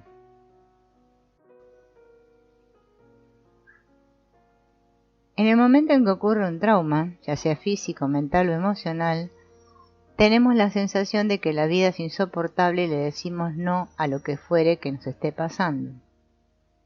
Es posible que no reconozcas esta situación como propia, pero hay unas cuantas variantes en el modo de expresarla. Esto no puede estar pasándome a mí, ¿por qué a mí? Esto es demasiado para que yo lo soporte. Si esto ocurre, no sobreviviré. Estas expresiones implican la afirmación interna: me ocuparé de esto más tarde. Por el momento lo archivo, lo enfrentaré cuando pueda, siempre y cuando no constituya una amenaza de vida. Sin embargo, parece que siempre estamos postergándolo, dejando a un lado lo que no queremos enfrentar ahora, y entonces el desequilibrio y la energía del trauma no digerido e irresuelto siguen con nosotros. Podemos poner distancia y tiempo entre el hecho y nosotros, pero la experiencia seguirá estando presente en nuestro campo energético. Aparte de postergar, solemos negar lo sucedido. Entre mi madre y yo está todo bien, no hay ningún problema, o fue una tontería, cosa de chicos. Sin embargo, cuanto más tratamos de mantener la carga emocional negativa trabada en lo que llamamos el pasado, más vigorosamente nos conectamos con ella y más frecuentemente aparecerá el asunto sin resolver, lo que limita aún más nuestras vidas. Además, las experiencias traumáticas no procesadas sofocan y reducen la carga emocional positiva, lo que conduce a una disfunción importante en el sistema cuerpo-mente. La desproporción entre la carga emocional positiva y la carga emocional negativa o cuerpo del dolor es tal que afecta profundamente las funciones corporales naturales. Pensemos en la cantidad de fuerza vital que ha sido necesaria para mantener almacenada la carga emocional negativa en las células durante tanto tiempo. Ahora tratemos de imaginar cómo nos sentiríamos si pudiéramos liberar esa carga emocional negativa y diéramos lugar a una transformación. De hecho, esa operación es posible mediante el uso de técnicas que, si bien liberan la fuerza vital estancada, no borran el recuerdo. Así se provee a las células de una energía natural y libre que puede ser utilizada para el crecimiento y la autocuración. El cuerpo del dolor es un campo energético interno creado por el condicionamiento genético, por el sistema de creencias en el que fuimos educados y por las decisiones negativas que hemos tomado en el pasado. A veces ocurre que los estímulos que disparan el cuerpo del dolor les parecen nimiedades a los demás, a quienes les es muy difícil comprender nuestras reacciones excesivas y dramáticas. Esa aparente incomprensión crea en nosotros más pensamientos y percepciones negativos que atraen más experiencias desagradables. La resonancia del cuerpo del dolor tiene una gravitación preponderante en nuestra cultura y es omnipresente. Está en los libros que leemos, en las películas y en las series que miramos, en las telenovelas. Parece que todos queremos más cuerpo del dolor, en cualquier lugar y en cualquiera de sus expresiones. Diariamente el cuerpo del dolor se manifiesta como estrés, ansiedad, enojo, celos, opresión, resentimiento, miedo, culpa, vergüenza y muchas otras formas de negatividad. Cuando atravesamos cualquier experiencia de tensión interna, habitualmente surge una decisión inconsciente basada en ideas tales como: no soy lo suficientemente bueno o no voy a poder lograrlo. Esas decisiones están teñidas de una percepción negativa de nosotros mismos y, si creemos en ella, deja sus huellas en nuestro campo energético y dirige nuestras vidas. La mayor parte de esas huellas han sido creadas durante nuestra niñez, el tiempo crítico de nuestra formación, o incluso pueden haber sido absorbidas durante la vida intrauterina del campo energético de nuestras madres. Algunas otras han sido heredadas genéticamente de la misma manera en que pudimos haber recibido talento para la música o predisposición hacia los deportes. Todos nosotros tenemos resistencia a lidiar conscientemente con el cuerpo del dolor, ya sea porque ignoramos su existencia o porque no sabemos cómo trabajar con él. El cuerpo del dolor puede ser liberado solo cuando transformamos la carga emocional negativa estancada en nuestro sistema. La práctica de las técnicas nos permitirá, quizás por primera vez en nuestra vida, visitar nuestro cuerpo energético con una mayor conciencia de nuestra mente y de nuestra realidad física y emocional. Señas particulares del cuerpo del dolor. El cuerpo del dolor es una condición humana, no se trata de un problema personal. Todos tenemos un cuerpo del dolor, es el dolor humano que cada ser humano hereda y comparte. Los países y las sociedades también tienen un cuerpo del dolor y sus miembros comparten ese cuerpo del dolor colectivo. El cuerpo del dolor es un residuo de dolor. Es el resultado de la acumulación de la resistencia y la negación de algo que nos pasó. Se reconoce cuando algo insignificante dispara una reacción desproporcionada. También se lo reconoce a través de nuestra reacción cuando algo no sale bien o alguien dice algo que no nos gusta. El cuerpo del dolor surge cuando la fuerza vital no puede fluir libremente. Así la presión se acumula y aparece el dolor. Cuando surge el cuerpo del dolor, aumenta el sentimiento de infelicidad y vacío hasta un nivel insoportable. Cuando intentamos huir o luchar contra él, creamos aún más dolor. Los síntomas del cuerpo del dolor son diferentes en cada persona. Se puede percibir como una turbulencia, una constricción, como una roca en el plexo solar, como una bola en la garganta, como una sensación de pesadez, de calor, de mareo, como un sentimiento de terror o de intensa presión. El cuerpo del dolor puede ser dócil o agresivo. El cuerpo del dolor puede ser pasivo o activo. Algunos siempre están activos, por ejemplo cuando existen depresión o irritabilidad crónica, adicciones o dolores físicos crónicos. La fuerza vital a menudo está atrapada en el cuerpo del dolor. El cuerpo del dolor necesita salir de vez en cuando para alimentarse. El tiempo que necesita para nutrirse varía de una persona a otra. Puede ser una vez por día, una vez por semana, una vez al mes. Una vez que el cuerpo del dolor se nutre, toma control de nuestra mente, creando pensamientos destructivos y negativos. El cuerpo del dolor es fuertemente adictivo. Una vez que ha llegado a tomar el comando de la mente de una persona y por consiguiente de sus reacciones, esa persona no quiere paz, sino que necesita seguir sufriendo. El cuerpo del dolor necesita de las reacciones de los demás y se nutre de ellas. Si estamos solos, repasa lo sucedido o imagina lo que va a ocurrir para crear incomodidad y tensión interna.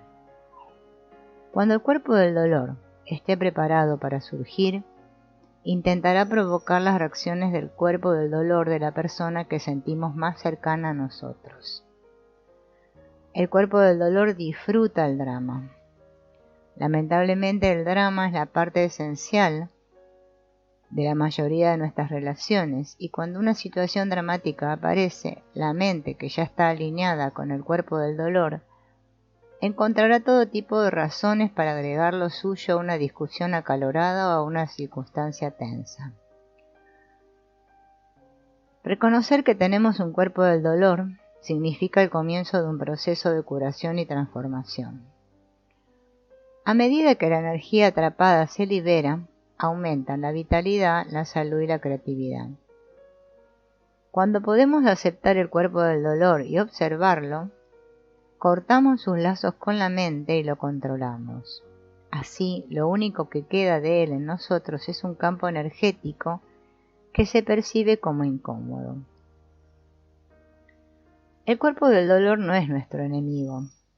No vamos a luchar contra él ni a tratar de eliminarlo porque es nuestra fuerza vital en contracción. Cuanto más fuerte sea el cuerpo del dolor, más fuerte será la motivación para transformarlo. Lo que llamamos karma, la repetición inconsciente de patrones energéticos del pasado, es resuelto y disuelto de manera consciente cuando se transforma el cuerpo del dolor. Cada uno de nosotros tiene su parte del dolor colectivo, simplemente por el hecho de formar parte de la raza humana. Y cada uno de nosotros registra el condicionamiento de millones de influencias sociales, culturales, genéticas, planetarias y muy posiblemente también galácticas. Lo que no es real crea sufrimiento. ¿Cómo nuestros pensamientos afectan nuestro estado de ser? ¿Llevaríamos las bolsas de desperdicios a un templo sagrado? Seguramente no. Sin embargo, nuestra cultura, que nos provee de la programación que recibimos desde el primer momento de vida, tiene demasiados virus o mentiras que contaminan nuestra mente. Las emociones son energía en movimiento. En su mayor parte, nuestras emociones son originadas en nuestro cuerpo por aquellos pensamientos en los cuales creemos. Si creemos en una mentira, se producirá en nosotros una acumulación de elementos energéticos tóxicos y sobrevendrán disfunciones y falta de vitalidad. Es fundamental considerar a los pensamientos como herramientas invalorables que nos pueden ayudar en nuestra experiencia de vida. El hecho de que no los podamos ver, sopesar o medir no disminuye su importancia. La mente racional, con todos sus pensamientos y sus opiniones sobre nosotros mismos y sobre la vida en general, tiene la capacidad de mover poderosas energías en nosotros. La mente racional es una creación milagrosa y merece ser tratada como tal. La mente está continuamente disparando sensaciones y sentimientos en nuestro cuerpo. Nuestra manera de pensar condiciona nuestras sensaciones y por ende el campo de energía en el que estamos. El campo energético es muy dinámico y experimenta permanentes cambios que la mayoría de las veces empiezan con nuestros pensamientos.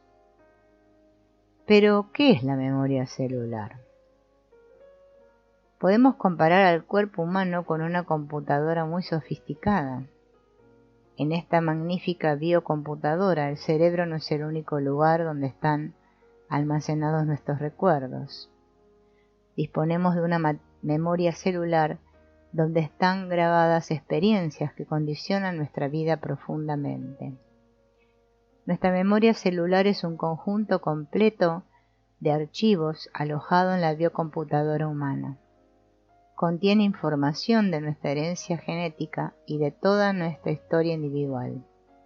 Es un registro preciso de nuestra vida, como un diario impreso en todas y cada una de tus células. La información almacenada en las células abarca las experiencias del alma, las experiencias de nuestros antepasados, la cultura en la que fuimos educados, nuestras propias experiencias. Cada célula de nuestro cuerpo puede guardar memoria y cada uno de nosotros tiene una memoria única que le pertenece. Esta memoria informa e impregna todo nuestro ser, pertenece a y es tanto de nuestro cuerpo como de nuestra mente y nuestro espíritu.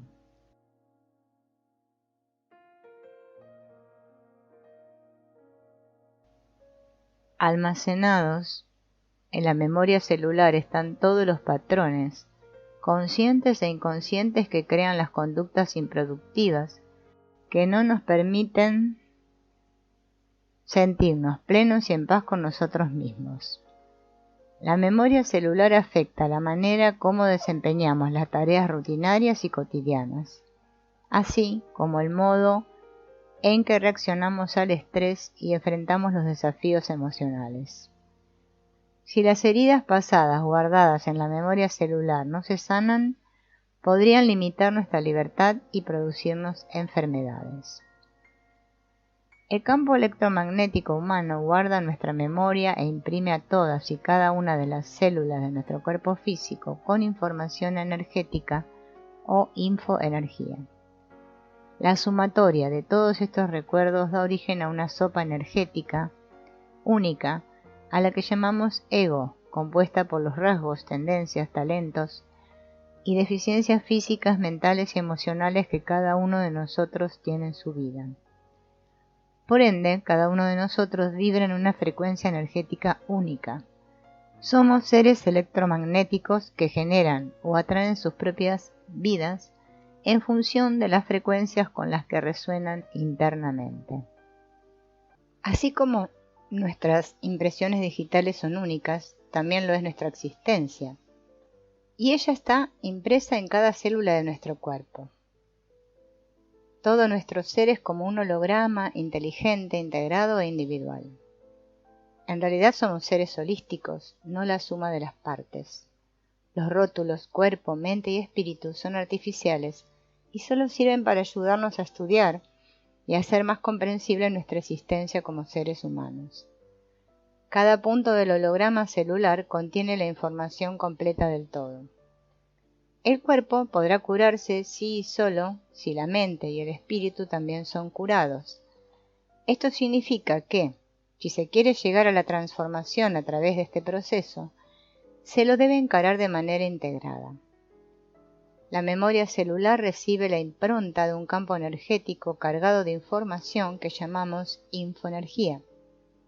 Si magnificáramos una célula hasta que los átomos que la constituyen se hicieran visibles, podríamos comprobar que estamos diseñados sobre la base de delicadas masas de infoenergía. En este sentido, la física cuántica ya ha descubierto que los bloques básicos que constituyen la materia visible son la luz y el sonido.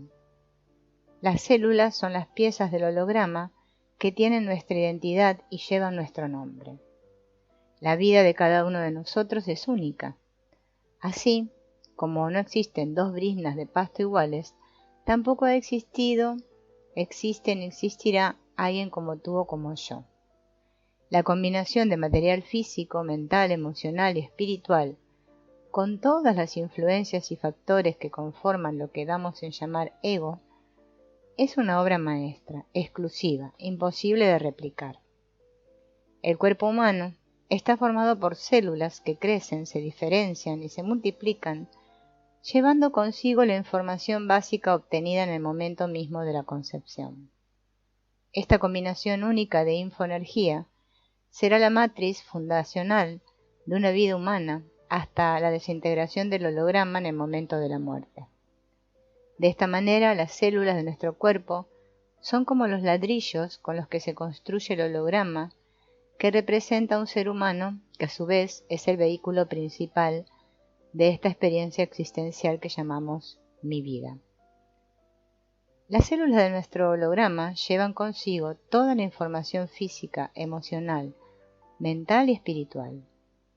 Nuestras células transportan el ácido desoxirribonucleico ADN que contiene la impresión genética y el diseño completo de nuestro cuerpo. También las células alojan las impresiones de las experiencias mentales, emocionales y espirituales vividas. Nuestras células guardan información de todas nuestras experiencias pasadas y de todos nuestros condicionamientos genéticos. Toda esta información está viva en nosotros en forma inconsciente y determina así todos los patrones físicos, emocionales y mentales que poseemos. Somos un conglomerado energético que resuena y vibra igual que una nota musical. De alguna manera, la humanidad entera está representada en todas y cada una de las células de nuestro cuerpo. Nada de lo que experimentamos, sea positivo o negativo, escapa al diseño altamente condicionado de nuestro holograma. Nuestra experiencia de vida consciente es como la punta visible de un iceberg. Esta parte visible representa solo un 3 o un 5% de la totalidad de lo que somos en verdad. La parte sumergida del iceberg es la parte subconsciente de nuestra vida, la que impregna las células con información y memoria. El subconsciente opera como detrás de un velo energético, condicionando nuestra manera de percibir y de reaccionar. Nuestras células necesitan ser parte del flujo de energía creativa del universo. Dar y recibir amor es fundamental para la vida celular. Nuestro holograma ha sido diseñado para nutrirse y crecer energéticamente por medio del amor incondicional. Entender cómo funciona la dinámica celular nos ayudará a comprenderlo mejor. El hipotálamo es la región del cerebro que se encarga de sintetizar las proteínas, adecuándolas a las distintas funciones orgánicas. Estas proteínas especializadas, denominadas neuropéptidos, son liberadas en el torrente sanguíneo cada vez que un estado emocional se dispara.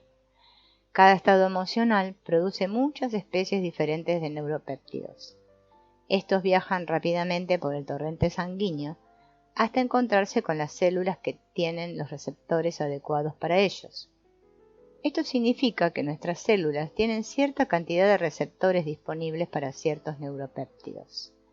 Por ejemplo, podemos encontrar muchos receptores capaces de alojar los neuropéptidos generados por el estado de tristeza, frustración de una persona que está constantemente deprimida.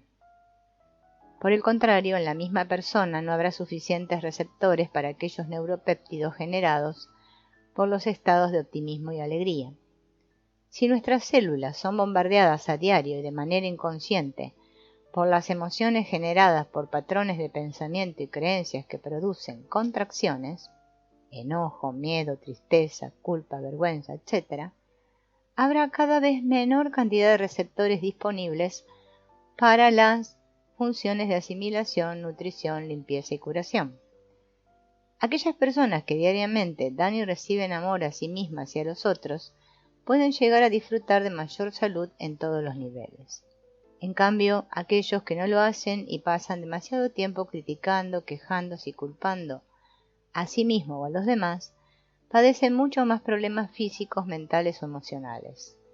Literalmente, el amor es lo que da a las células su fuerza vital. Como contrapartida, la ausencia de amor drena nuestra vitalidad y nuestra salud. Lo que se resiste, persiste. Lo que se resiste, se atrae. Esta es una de las premisas antiguas más útiles para entender nuestros problemas. Las células están naciendo, creciendo y muriendo constantemente, lo que refleja el cambio, la transformación y la regeneración continuos del universo. De manera que podemos fluir con los cambios que el universo pone en nuestra vida, o por el contrario, resistirlos. El trabajo con la memoria celular permite observar que las enfermedades y disfunciones que sufrimos son, en su mayoría, consecuencia directa de nuestro hábito de resistir al flujo del universo en nuestras vidas. Las células buscan la transformación naturalmente. La aceptación del flujo de la vida y de los cambios que conlleva produce un profundo efecto de sanación, porque la actitud de aceptación produce paz interna y externa. Este estado afecta profundamente a las células, que enseguida actualizan la información contenida en todos los archivos físicos, mentales, emocionales y espirituales. Entonces, toda aquella información que resulta inútil o innecesaria es removida de la memoria celular para ser reemplazada por nuevas formas de ser y de accionar. Las técnicas comprendidas en los protocolos de liberación de la memoria celular han sido creadas para producir estos cambios de manera suave y profunda. Las células están diseñadas para limpiar y eliminar los patrones que ya no son útiles y para integrar nuevos patrones que despierten todo nuestro potencial. Físicamente, las células se deshacen de lo que no quieren o no necesitan y también llevan a cabo esta función energéticamente, eliminando aquellas resonancias que ya no nos sirven. Una vez que esos viejos patrones tóxicos han sido descartados, son reemplazados por otros más nuevos y positivos que nos ayudan a experimentar nuestra vida de manera más libre y saludable. El campo energético alberga la memoria. Las células solo pueden tener memoria si hay un campo energético que las imprime con información. El cuerpo humano es una creación maravillosa y, sin embargo, si lo desenchufamos, deja de funcionar y se convierte en materia muerta. El cuerpo en el cual vivimos depende de nosotros. Somos su fuente de energía. Somos la fuente que hace funcionar la biocomputadora. Toda la memoria está en el campo energético. Nuestra fuerza vital proveerá a las células de la información necesaria mientras exista nuestra biocomputadora humana. Las culturas antiguas y las comunidades indígenas, cuya sabiduría se acumuló durante milenios, conocían la existencia de este poder que gobierna el universo entero.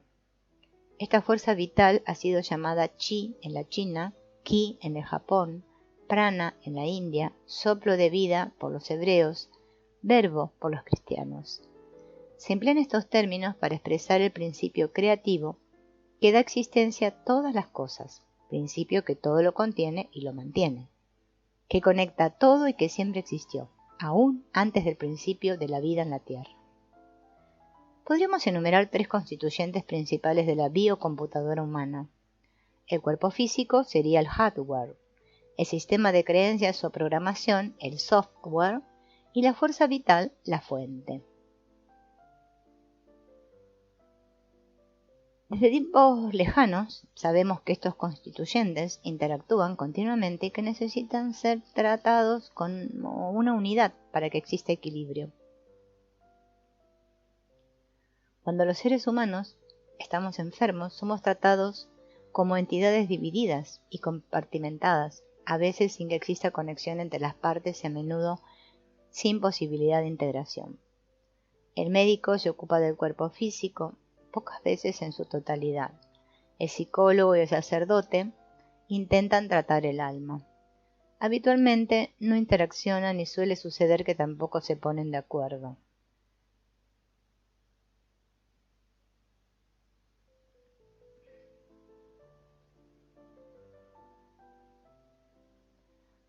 Los archivos, que contienen una carga positiva, son el resultado de todas nuestras percepciones, creencias y decisiones que nos han ayudado y apoyado en la vida hasta el momento actual y que nos dan forma diariamente.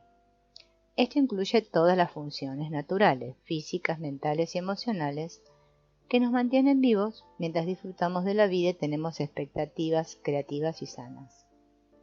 A estas creencias y decisiones sanas las llamamos archivos cargados positivamente. Los archivos que contienen una carga negativa son el resultado de creencias y decisiones que generan una autoimagen débil, que también es transmitida a los demás. Lo que llamamos carga emocional positiva es la fuerza vital en movimiento. Cuando un río fluye libremente hacia el océano, permite la vida y la nutrición de una infinita cantidad de organismos y manifestaciones vitales. Mientras el río siga fluyendo, todo el ecosistema vive y se reproduce con salud y bienestar. En el sistema cuerpo-mente hay también diferentes canales que necesitan fluir como el río, para dar nutrición a todos nuestros otros subsistemas y mantenerlos vivos y saludables. El aire entra y sale por los bronquios. La sangre fluye a lo largo de las arterias, venas y capilares, nutriendo y limpiando. La linfa fluye a lo largo de los vasos linfáticos, arrastrando los desechos y defendiendo a todo el organismo. Los nutrientes fluyen a lo largo del sistema digestivo mientras se transforman en sangre. Los neurotransmisores fluyen a lo largo de los senderos neuronales llevando información.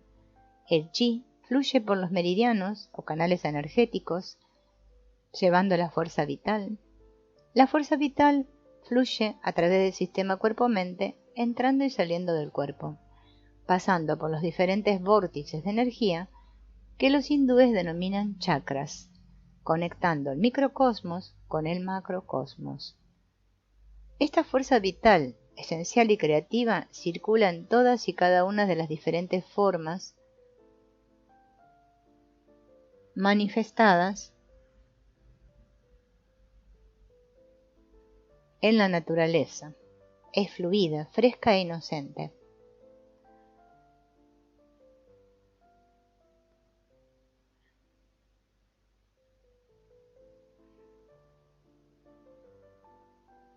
Cuando éramos bebés, la fuerza vital fluía libremente a través de nuestro sistema, mientras nuestra mente racional, casi inactiva al principio, ganaba espacio y actividad gradualmente, a medida que la programación aumentaba. El desproporcionado espacio que la mente racional llega a ocupar en nuestra civilización cuando somos adultos sofoca poco a poco las emociones que tan naturalmente expresábamos de niños. Así, paulatinamente almacenamos la fuerza vital reprimida en forma de carga emocional negativa y contracciones energéticas. Nos habituamos a esta condición energética y creemos que es normal sufrir y tener dolores. Llegamos a pensar que eso es lo que somos, un cuerpo de dolor.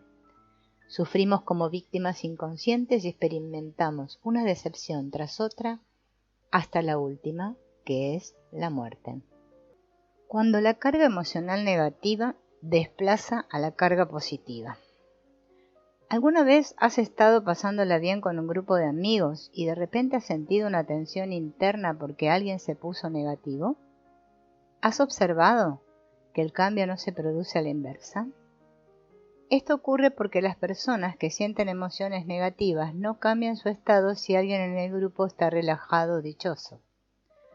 Por el contrario, a menudo la persona que se siente positiva probablemente pasará de manera rápida e inconsciente a sentir emociones negativas.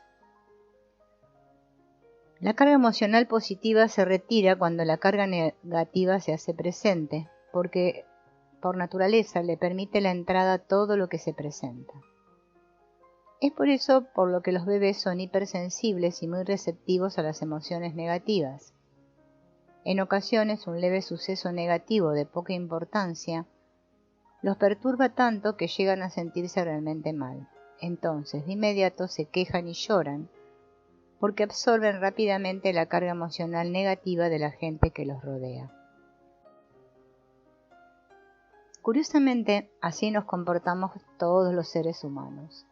Este proceso empieza en la vida intrauterina, cuando primero el embrión y posteriormente el feto absorben todo lo que la madre siente y experimenta, y luego durante el nacimiento y después de él, el bebé sigue absorbiendo las resonancias energéticas de los adultos que lo rodean.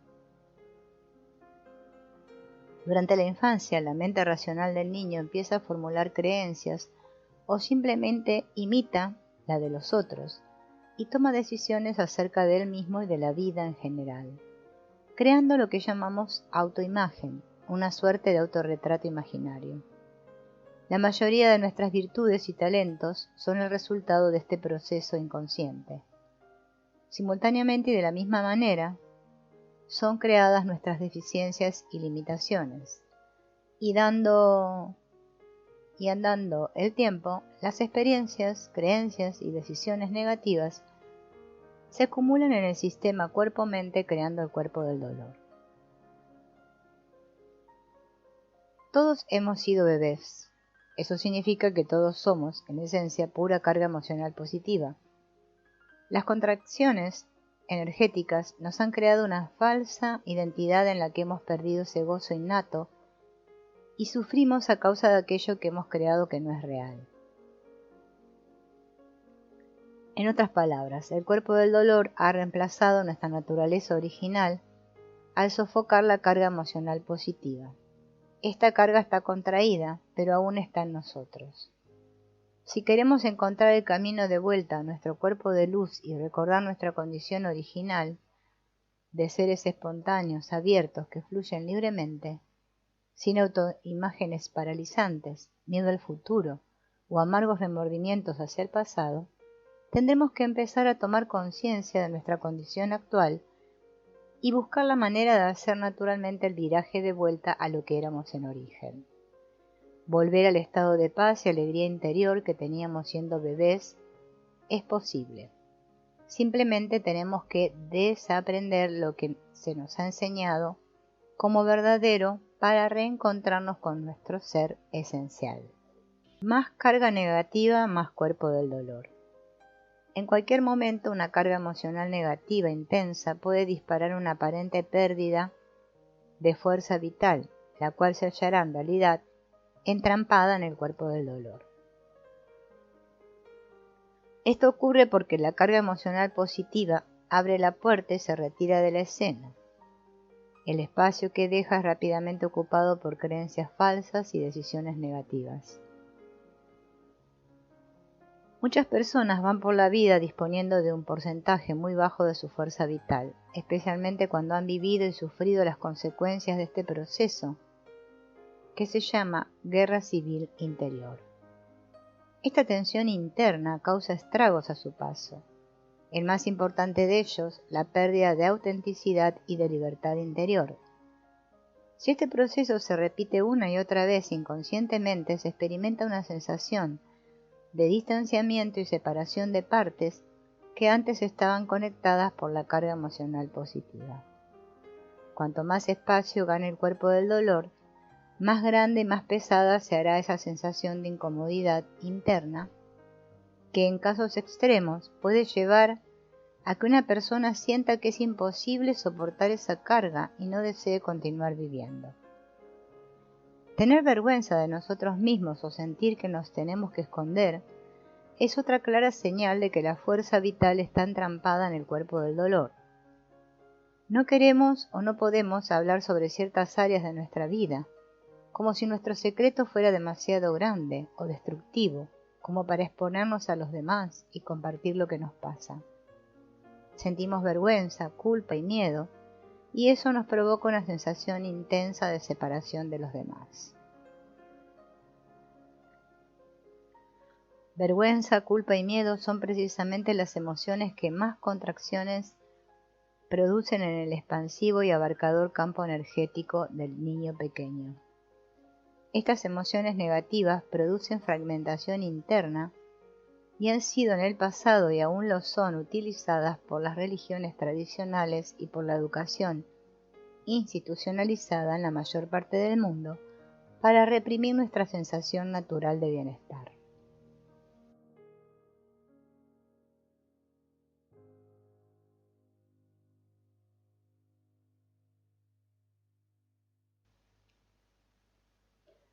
El porcentaje de fuerza vital contraída, que ya no está a nuestra disposición, determina cuán disfuncionales podemos llegar a sentirnos.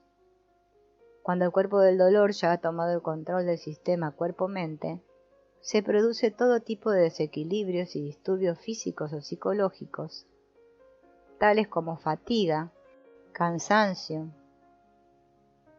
enfermedades y dolores diversos, adicciones y compulsiones, confusión, miedo, ansiedad, irritabilidad y enojo, depresión, problemas de aprendizaje, alienación, falta de voluntad para tomar decisiones, la sensación de que la vida no tiene sentido o simplemente aburrimiento o agobio. La pérdida relativa de fuerza vital por causa de contracciones energéticas nos hace sentir incompletos o dañados internamente. En ese estado podemos llegar a creernos defectuosos o a sentir que algo anda mal en nosotros y tendremos la certeza de no ser valiosos o lo suficientemente buenos. Si no somos conscientes de este proceso de separación y autojuicio negativo, sobrevendrá una intensa ansiedad o la necesidad de tener algo o a alguien que nos haga sentir bien de nuevo. Se abrirá en nosotros un agujero sin fondo que tenemos que llenar con sustancias, comida, dulces, alcohol, tabaco, drogas, posesiones, dinero, éxito personal, poder, sexo, reconocimiento o con una relación íntima idealizada. En ese estado de inconsciencia nos creemos que tenemos que tener esas determinadas cosas para sentirnos completos y si después de luchar y esforzarnos mucho logramos obtenerlas, el agujero sigue estando allí, igual de profundo e igual de vacío.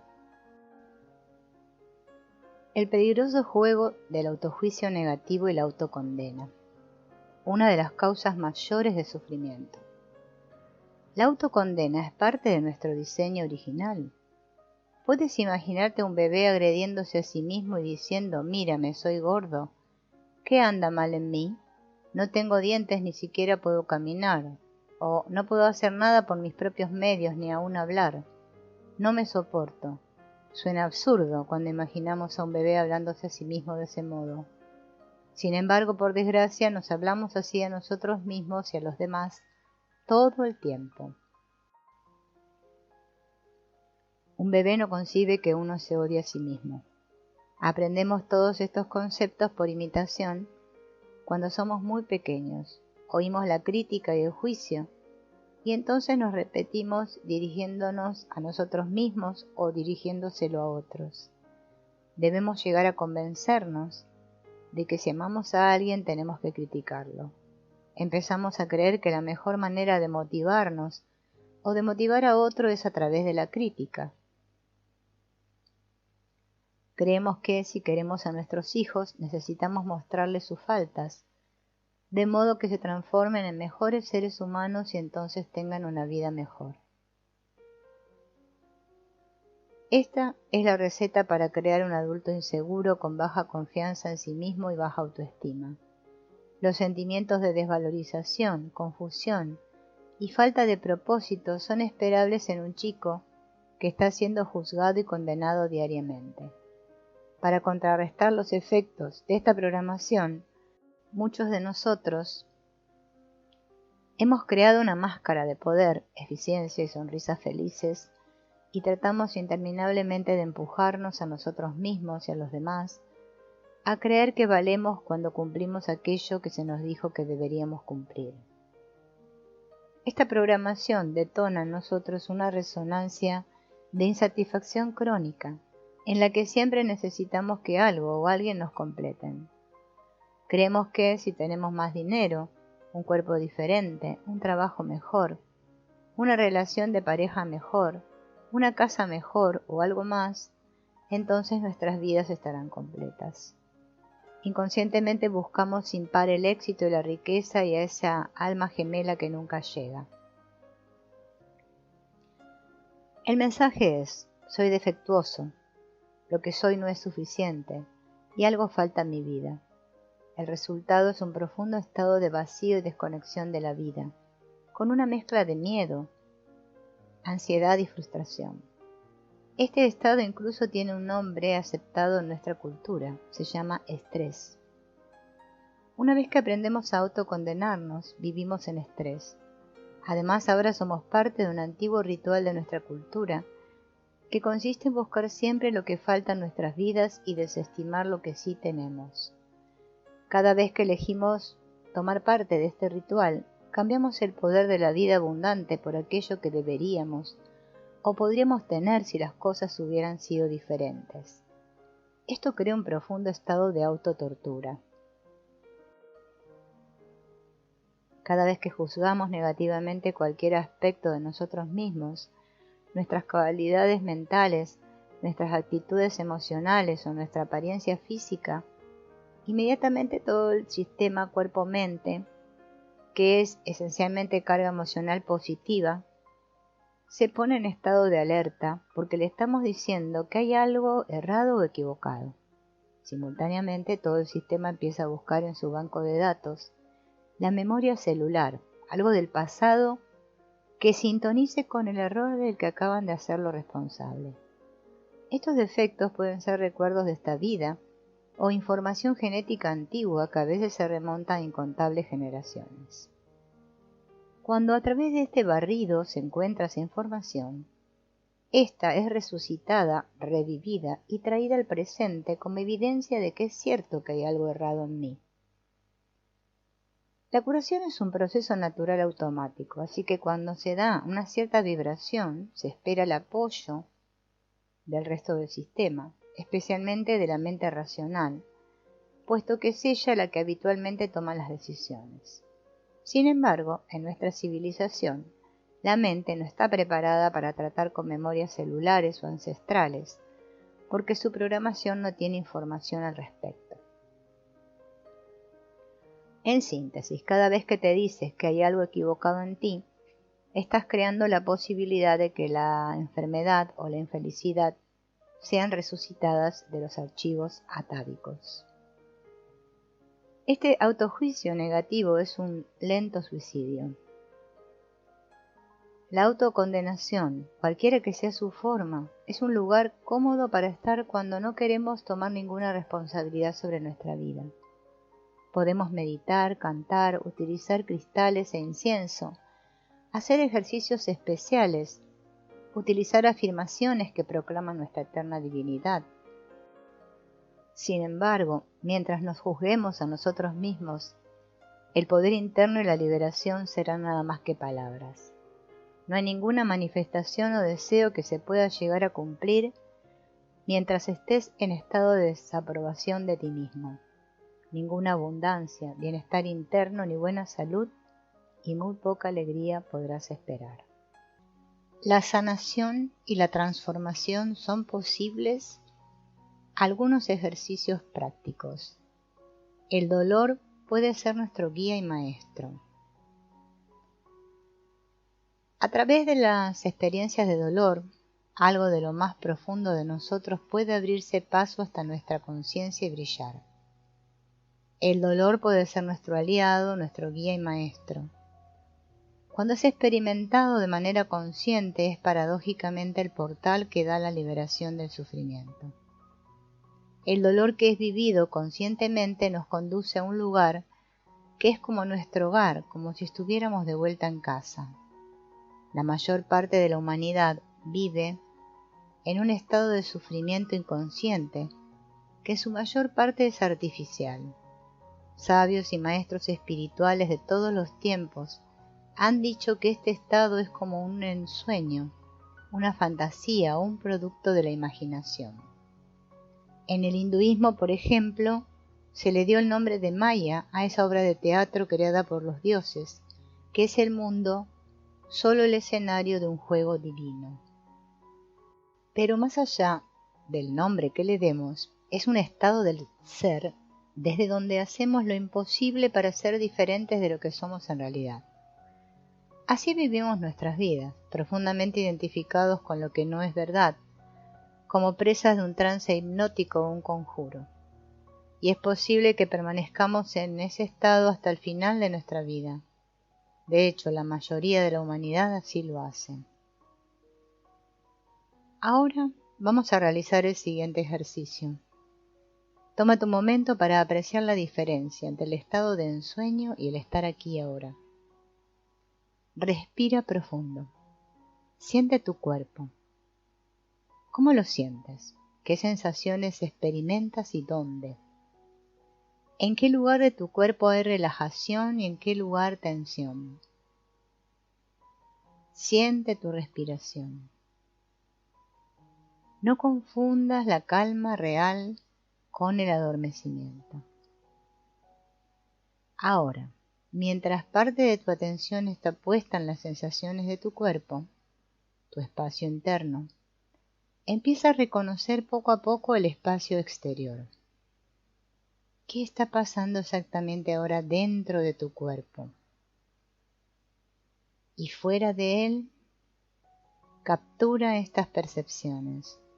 Obsérvalas por un momento y siéntelas. Respira. Este es el comienzo del estado de presencia. Transformar el dolor. Cuando uno empieza a saber cómo transformar el dolor, lo que era un estorbo empieza a convertirse en un regalo. El dolor físico, la tristeza, el enojo y el temor se transforman en oportunidades de sanarnos y acceder a nuestro potencial verdadero. Esto nos da la posibilidad de despertar un concepto más profundo de nuestro ser interno, el cual, paradójicamente quizás, necesitaba no estar del todo sano o no ser feliz para emerger con toda su elocuencia. Para transformar el dolor necesitamos sentir en el momento la incomodidad presente en nosotros. Eso se consigue sumergiéndose en ella, en lugar de luchar para alejarla. Tenemos que zambullirnos hacia el centro de la incomodidad con toda nuestra presencia y toda nuestra atención. Ir hacia lo más profundo de la incomodidad sin analizar o interpretar de dónde viene, por qué viene o cuál es la razón de su existencia. Ese es el núcleo esencial de la técnica que se llama liberación del cuerpo del dolor. Los resultados de este proceso son tan sorprendentes, pero son sorprendentes porque la práctica es muy sencilla y fácil de llevar a cabo. Después de que ocurre este despertar, la vida ya no es la misma. Aprende el lenguaje del cuerpo. Detecta el cuerpo del dolor. El cuerpo del dolor abarca todo lo que en nosotros se siente incómodo o doloroso física, mental o emocionalmente. Si un estímulo pequeño, un comentario, una mirada o un recuerdo provoca en nosotros una reacción desmesurada, es señal de que el cuerpo del dolor se ha activado. Algo te saca de las casillas y te conduce a un lugar de pánico, rabia o profunda e inexplicable tristeza. ¿Te ha pasado esto alguna vez? En el siguiente ejercicio haremos un esbozo parcial del cuerpo del dolor. Haz una lista de las personas o cosas que te sacan de las casillas, en las diferentes áreas de tu vida. Para cada uno de estos disparadores, responde las siguientes preguntas. ¿Qué pensamientos aparecen cuando imagino esta situación? ¿Qué sensaciones corporales tengo? Puedes tomar un trozo de papel y lápices de colores y dibujar una silueta humana para representar esas sensaciones tan bien como puedas. Ahora responde estas preguntas. Si las sensaciones tuvieran un color, ¿cuál sería? Y si tuvieran peso, ¿cuán pesadas o livianas serían? ¿Son frías o calientes? ¿En qué parte de tu cuerpo las localizas? ¿Qué otra característica presentan? Regresar al cuerpo de luz. La expresión cuerpo de luz describe lo que existe debajo del cuerpo del dolor, o más precisamente antes. El cuerpo de luz es aquello que somos por naturaleza. Cuanto menos cuerpo del dolor hay en determinado momento, más cuerpo de luz se experimenta. El cuerpo de luz es la energía de vida básica y fundamental que nos crea y nos alienta. Representa amor, conexión, optimismo, fuerza, confianza, entusiasmo y una sensación de libertad infinita. Es una fuerza que fluye con la vida y no contra la vida. Y la buena noticia es que esa fuerza abunda. Está en el ciclo de las estaciones, en la órbita de los planetas y en el orden incontestable del universo, en el latido de nuestro corazón y en el proceso de curación en nuestros cuerpos. Cuando esa energía fluye por todo el sistema, cuerpo-mente, sin obstáculos y libremente, podemos acceder a ella. Experimentamos el cuerpo de luz cuando simplemente disfrutamos algo, cuando nos sentimos en calma o en paz sin motivo alguno, cuando sentimos amor sin razón aparente. El cuerpo de luz ama, comparte, juega, baila, crea, siente gratitud. Ama la música, se complace en los niños, en la tranquilidad, en la naturaleza y en los animales. Mirando los ojos abiertos e inocentes de los bebés, podemos conectarnos con lo que realmente somos en lo profundo de nuestro ser, antes o debajo de las capas de energía contraída que crearon el cuerpo del dolor. Pasa algún tiempo observando bebés en contacto con animales o con la naturaleza y esté presente en lo que sucede en tu cuerpo. Vislumbrarás tu cuerpo de luz. Notarás que en ausencia de la personalidad, de la autoimagen, no hay resistencia al momento y las cosas fluyen. Entonces el cuerpo de luz se manifiesta y esa manifestación es siempre una bendición. Los adultos tenemos muchas posibilidades de sentir el cuerpo de luz. Un músico puede experimentarlo mientras compone una melodía o cuando ejecuta una obra. En ese caso la melodía fluye a través de él como si no hubiera nadie allí y la música solo fuera tocada. A veces los deportistas experimentan este fluir cuando sienten que el partido está siendo jugado a través de ellos, sin esfuerzo. Una pareja de enamorados puede experimentar el cuerpo de luz cuando por un instante olvidan cualquier concepto o sentimiento de separación y ninguno de los dos discierne dónde termina su cuerpo y dónde empieza el del otro. Sin embargo, el cuerpo de luz no es la pieza de música, ni el partido, ni el amante entregado. La frecuencia del cuerpo de luz no es un estado de ser que, como el cuerpo del dolor, pueda dispararse gracias a un estímulo externo. Es la matriz básica de nuestro diseño humano y no puede perderse ni ser destruido. No es de extrañar que los sabios y maestros de la antigüedad siempre hayan alabado la inocencia de los niños y la hayan tomado como referente para el trabajo interior y el desarrollo de la conciencia.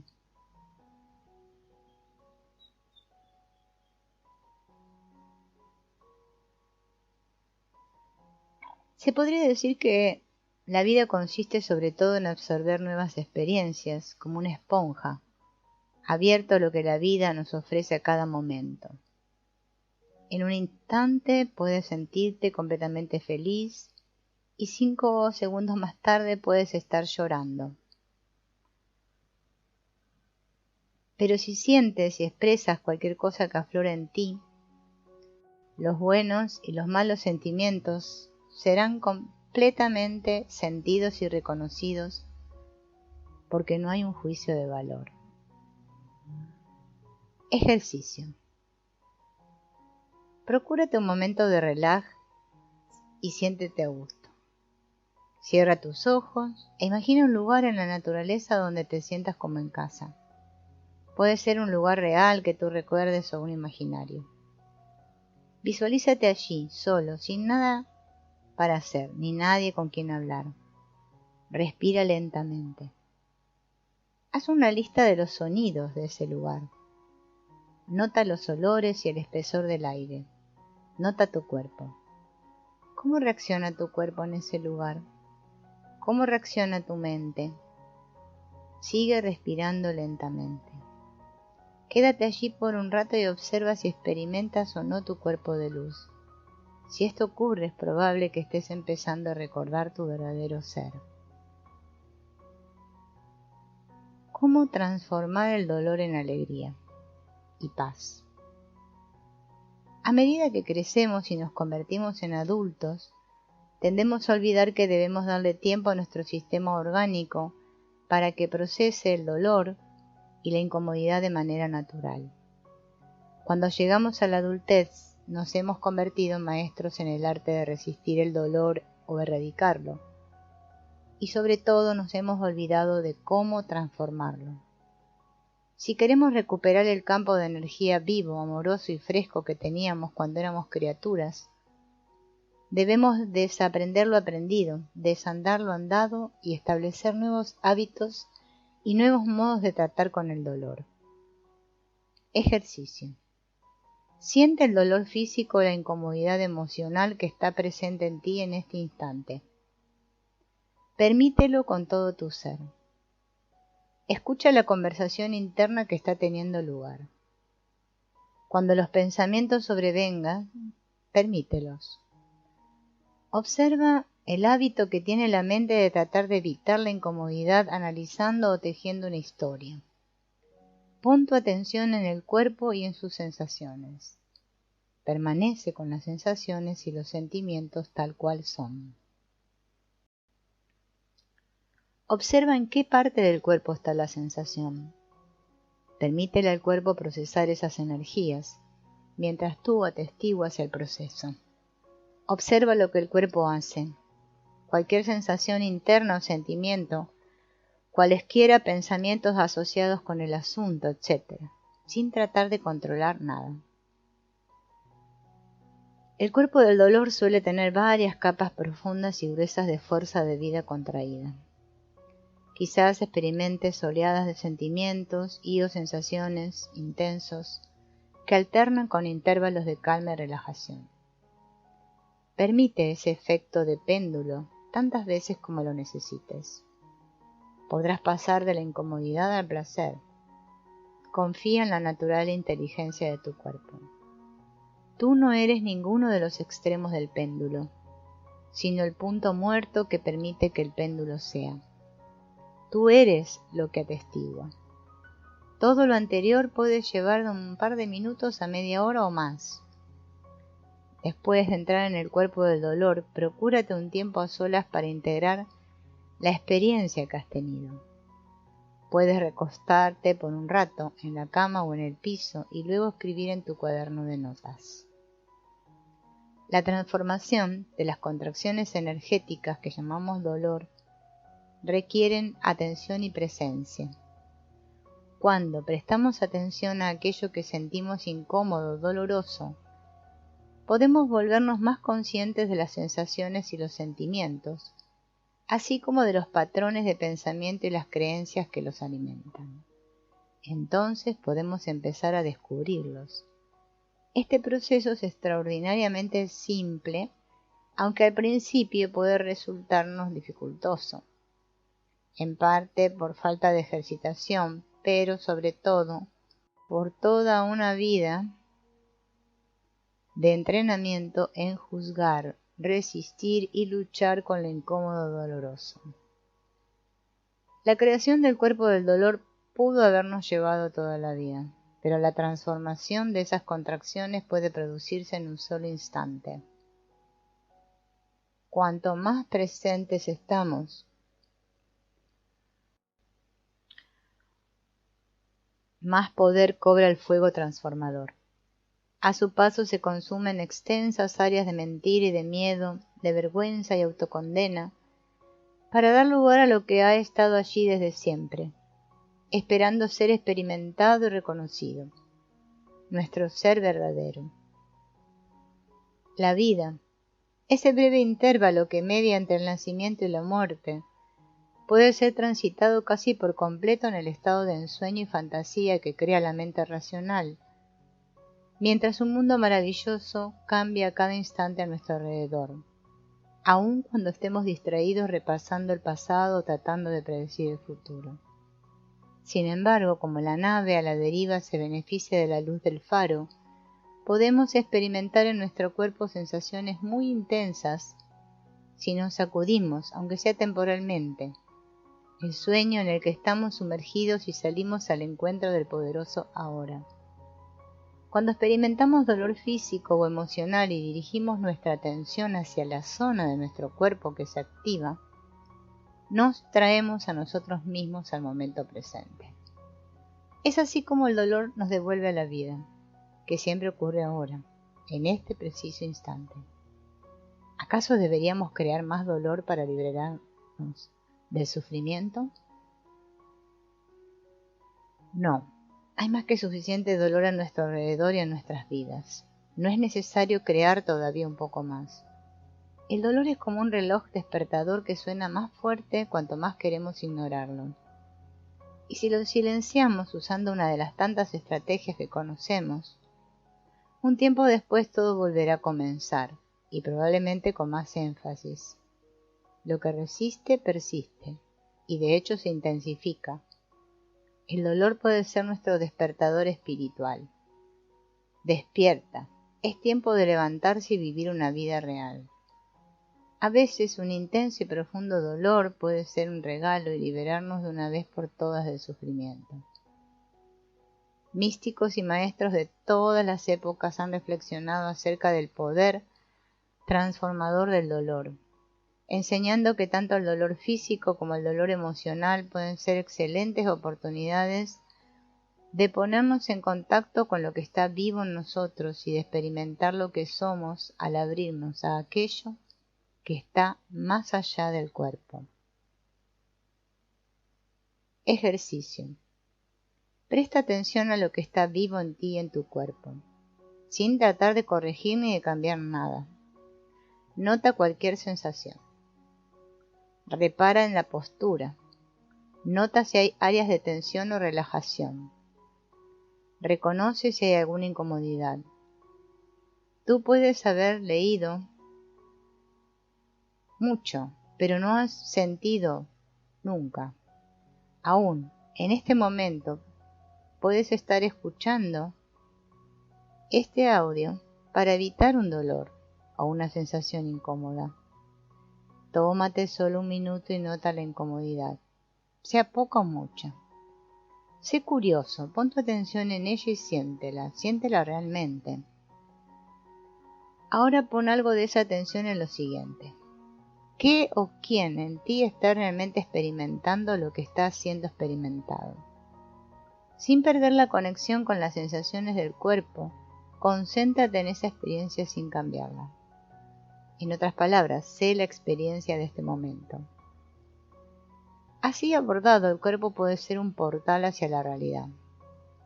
Lamentablemente muchas enseñanzas espirituales ignoran o niegan el cuerpo, en lugar de concentrarse en él para abrazar la vida que allí se desarrolla. Y, como ya sabemos, inevitablemente la lucha acarrea resistencia y la resistencia arrastra más y más sufrimiento haciéndolo perdurable. el dolor es un síntoma, una señal de alerta acerca de un fenómeno más profundo.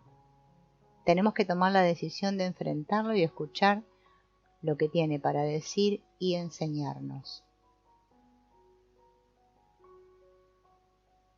Tú no eres tus pensamientos. Los pensamientos son solo una corriente que fluye por tu mente. No tienes que luchar para controlarlos. Lo que sí debes hacer es convertirte en un observador pasivo de cualquier evento que cruce el teatro de tu mente. Si estuvieras sentado en un teatro, podrías ser testigo de cómo un actor tras otro cruzan el escenario. Si uno de ellos interpretara el rol de un monstruo cruel, ¿no estarías realmente asustado? Si otro actor anunciara con una voz cavernosa que no hay salida, comprenderías que es solo una actuación y que no estás en peligro. Reprogramación de las redes neuronales. Exponiendo el sistema de creencias. La ciencia moderna compara el cerebro humano con un extraordinario centro de comandos que procesa datos e instrucciones recibidas desde diversas localizaciones del organismo. En nuestro cerebro se alojan miles de millones de células llamadas neuronas. Se dice que en el sistema nervioso hay tantas neuronas como estrellas hay en una galaxia. Esas neuronas se unen formando las cadenas neuronales y todas las cadenas neuronales integran la red neuronal. La red neuronal es activada por impulsos eléctrico-químicos generados en el cerebro. Esta información, que fluye de una punta a la otra del sistema nervioso, recibe el nombre de infoenergía. Viaja de una célula a la otra a una altísima velocidad. La infoenergía está constituida, entre otros elementos, por los neurotransmisores.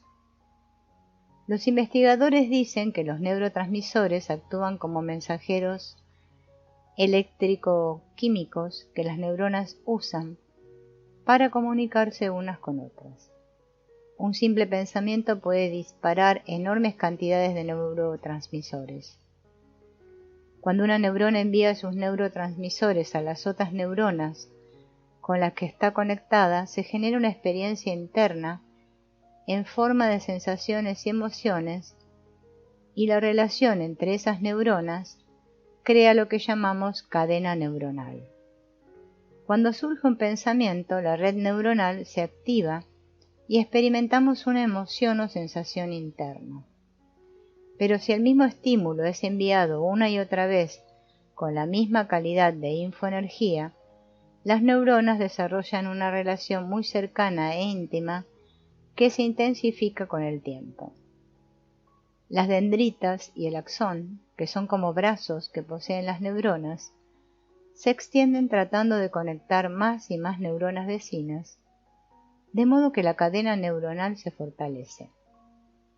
Todas las adicciones y convulsiones conocidas se ajustan a ese patrón neuroenergético, y la repetición de estos patrones genera en nosotros una resonancia electromagnética. Una resonancia es un patrón inconsciente que manifiesta externamente la misma realidad con la que está resonando internamente. Cuando diariamente se usan los mismos patrones de pensamiento, esas relaciones internas son reforzadas y así se reproducen las mismas reacciones emocionales una y otra vez. Como consecuencia, atraemos externamente las frecuencias con las que resonamos internamente. A través de la repetición de los mismos patrones, se construye una autoimagen en respuesta a heridas emocionales o físicas sufridas en el pasado. Debemos darnos cuenta de que es simplemente una imagen, no es real, nunca fue real y nunca lo será. Ego, falsa personalidad, falso yo o máscara son otras denominaciones que se usan para definir el mismo concepto.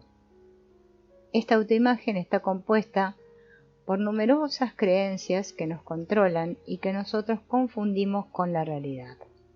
Si creo profundamente que nadie me ama, probablemente sentiré en mí una tristeza y un miedo subyacentes, sin importar cuántas metas alcance o cuán maravillosa sea mi vida en este momento. Creamos una autoimagen para adaptarnos a nuestras circunstancias, tratando de ser incluidos y aceptados por la gente con la que tenemos que tratar. Cuanto más creemos en una suposición inconsciente, más activamos la autoimagen o personaje falso, es decir, que nos volvemos esa creencia. Cuanto más vivimos nuestras vidas desde un lugar falso, menos real y auténtica es la vida que tenemos. Cuanto menos reales somos, más contracciones se producirán en nuestro sistema porque hemos sido diseñados para ser auténticos y reales.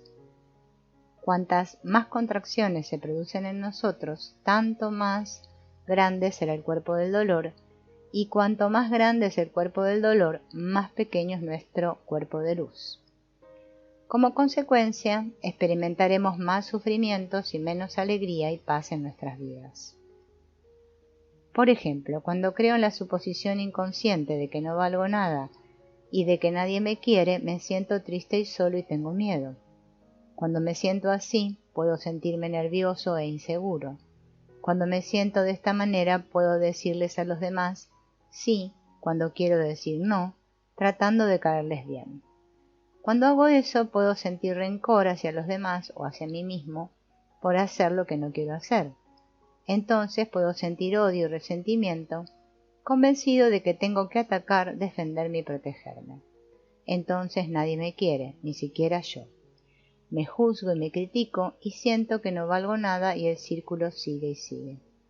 Una vez que hemos encontrado el origen y las conexiones inconscientes que sostienen las creencias, formulamos algunas preguntas para verificar si queremos seguir creyendo en ellas o elegimos no hacerlo. ¿Esta creencia es verdadera? ¿Es real? ¿Es algo que yo le enseñaría a un niño como lección de vida? ¿Cómo me siento cuando creo en esto? ¿Alguien sale beneficiado con ello? ¿Cómo sería mi vida si ya no creyera en esto? ¿Qué diría o haría si ya no creyera en esto? Veamos un caso como ejemplo. Una mujer de 45 años llega a sesión porque tiene un diagnóstico de depresión clínica y a causa de esto había sido declarada incapaz muchos años antes. Tomaba pastillas para la depresión y la ansiedad desde hacía aproximadamente 15 años. Me siento débil la mayor parte del día, no duermo bien. Cuando me levanto por la mañana ya me siento cansada. La menor actividad me fatiga. Siento que soy una carga para mi familia, ya que dependo completamente de ellos. Soy una inútil. Preguntas para establecer la polaridad. ¿Qué es lo que no quieres sentir? No quiero sentirme débil, cansada y deprimida. ¿Cómo quieres sentirte? Quiero sentirme fuerte. Quiero sentir más alegría. Preguntas para establecer los beneficios. Decidí comenzar con el término débil, ya que es una palabra que la paciente usó mucho en sus descripciones de su situación. ¿Cuál es el beneficio de sentirte débil? ¿Cuál es el lado bueno de eso? Que todos me prestan atención. ¿Cuál es el beneficio de que todos te presten atención? ¿Cuál es el lado bueno de eso? Que se preocupan por mí. ¿Cuál es el beneficio de que se preocupen por ti? ¿Cuál es el lado bueno de eso? Que me siento mimada. ¿Cuál es el beneficio de sentirte mimada? Que me siento querida. ¿Cuál es el beneficio de sentirte querida? Que me siento más viva y alegre. ¿Cuál es el beneficio de sentirte más viva y alegre? Que me siento energizada y más fuerte.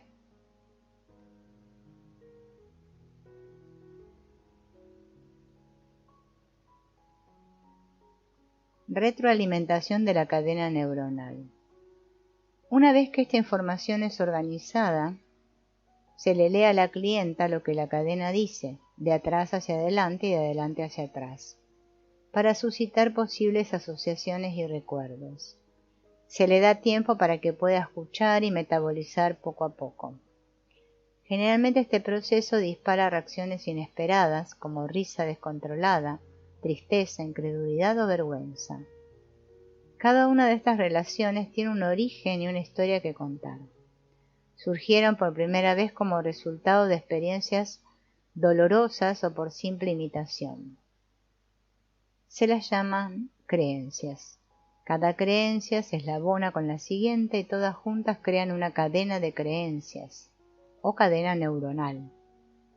Cuando cualquiera de los eslabones de la cadena es estimulado por una experiencia dada en el momento presente, la cadena entera reacciona como un todo. La cadena neuronal dice: para sentirme fuerte tengo que sentirme más viva y alegre. Para sentirme más viva y alegre tengo que sentirme querida. Para sentirme querida tengo que sentirme mimada. Para sentirme mimada tengo que sentir que se preocupan por mí. Para sentir que se preocupan por mí tengo que sentir que me dan atención. Y para sentir que me dan atención tengo que sentirme débil. Además, esta cadena está diciendo que, para sentirme fuerte, tengo que sentirme más viva y alegre. Para sentirme fuerte, tengo que sentirme querida. Para sentirme fuerte, tengo que sentirme mimada. Para sentirme fuerte, tengo que sentir que se preocupan por mí. Para sentirme fuerte, tengo que sentir que me dan atención. Y como consecuencia de todo lo anterior, para sentirme fuerte tengo que sentirme débil. El mismo procedimiento se puede seguir con cada uno de los sentimientos anteriores. Por ejemplo, para sentirme más viva y alegre tengo que sentirme querida. Para sentirme más viva y alegre tengo que sentirme mimada. Para sentirme más viva y alegre tengo que sentir que se preocupan por mí. Para sentirme más viva y alegre tengo que sentir que me dan atención. Y para sentirme más viva y alegre tengo que sentirme débil. Cuando se le pregunta a la paciente de dónde cree que viene esto, ella se toma un tiempo y cuenta lo siguiente. Cuando era pequeña era muy activa, curiosa y apasionada. Jugaba y se comportaba casi como un varón. No podía quedarse quieta. Su madre, su padre y su hermana se enojaban con ella a diario porque decían que estaba fuera de control. Era muy frecuente que recibiera críticas que la hacían sentirse juzgada, menospreciada y no querida. Su hermana era la favorita de la casa y obtenía las mejores notas. Sus padres la recompensaron con regalos, viajes y una mejor educación. La paciente recordó solo 2 veces en que siendo pequeña se sintió mimada y querida por sus padres.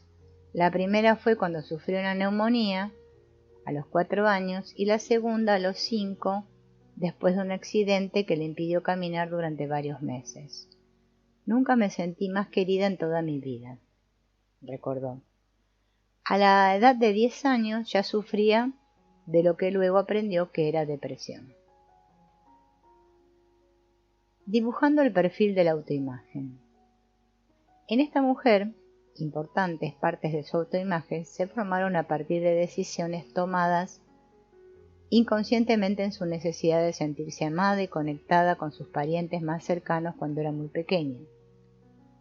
Las decisiones que se toman a esa edad temprana son absolutas y cuando crecemos no tenemos la opción de hacer algo diferente. Lo que veremos a continuación es una síntesis de algunas decisiones que se recopilaron en esta sesión y que fueron hechas a edad temprana y detonadas a la edad de 5 años luego del accidente. ¿Cómo te veías a ti misma en esa edad? ¿Tienes una idea de cómo era la charla interior de esta niña de 5 años que vivía en ese entorno familiar? Hay algo mal en mí. Nadie me quiere tal como soy. No puedo ser yo misma. Cuando me muevo y me divierto, nadie me quiere. Debo calmarme para que me quieran. Cuando me siento fuerte, me meto en problemas. Todo lo que hago lo hago mal. Me quieren cuando soy débil y enferma.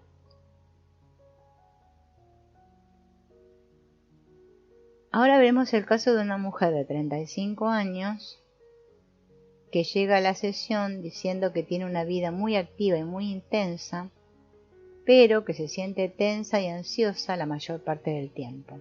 Siempre está preocupándose, se cansa y se fatiga fácilmente, pero aún así no puede dejar de hacer cosas.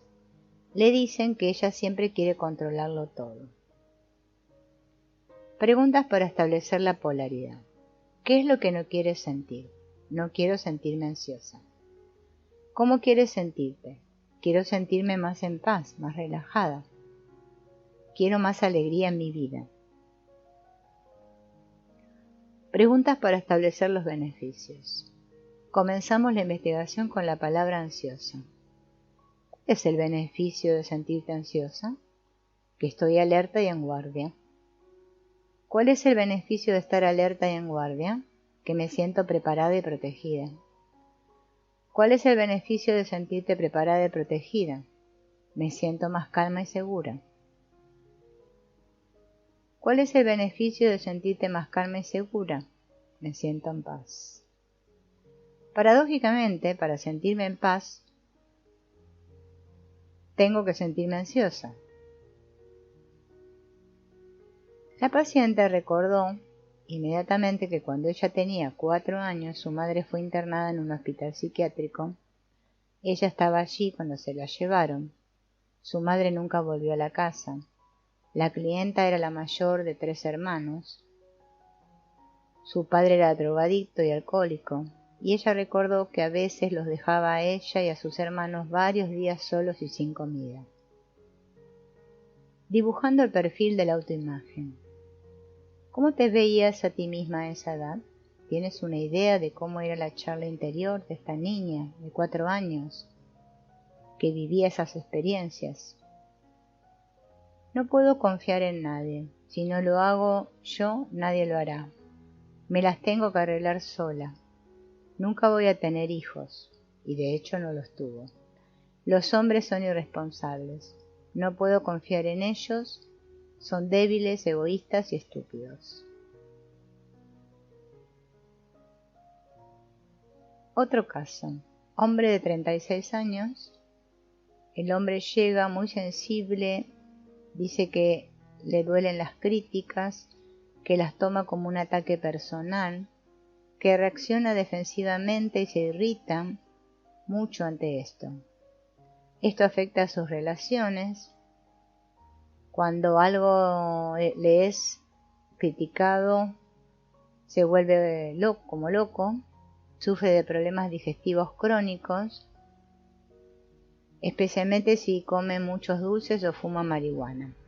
Cuando me pasa esto me siento culpable y triste porque no puedo dejar de hacerlo. ¿Qué es lo que no quieres sentir? No quiero sentirme enfermo. No quiero sentirme irritado todo el tiempo.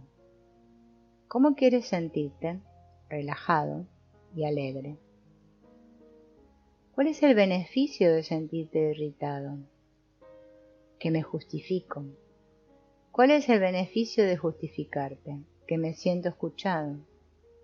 ¿Cuál es el beneficio de sentirte escuchado? Que me siento importante y valioso. ¿Cuál es el beneficio de sentirte importante y valioso? Que me siento aprobado.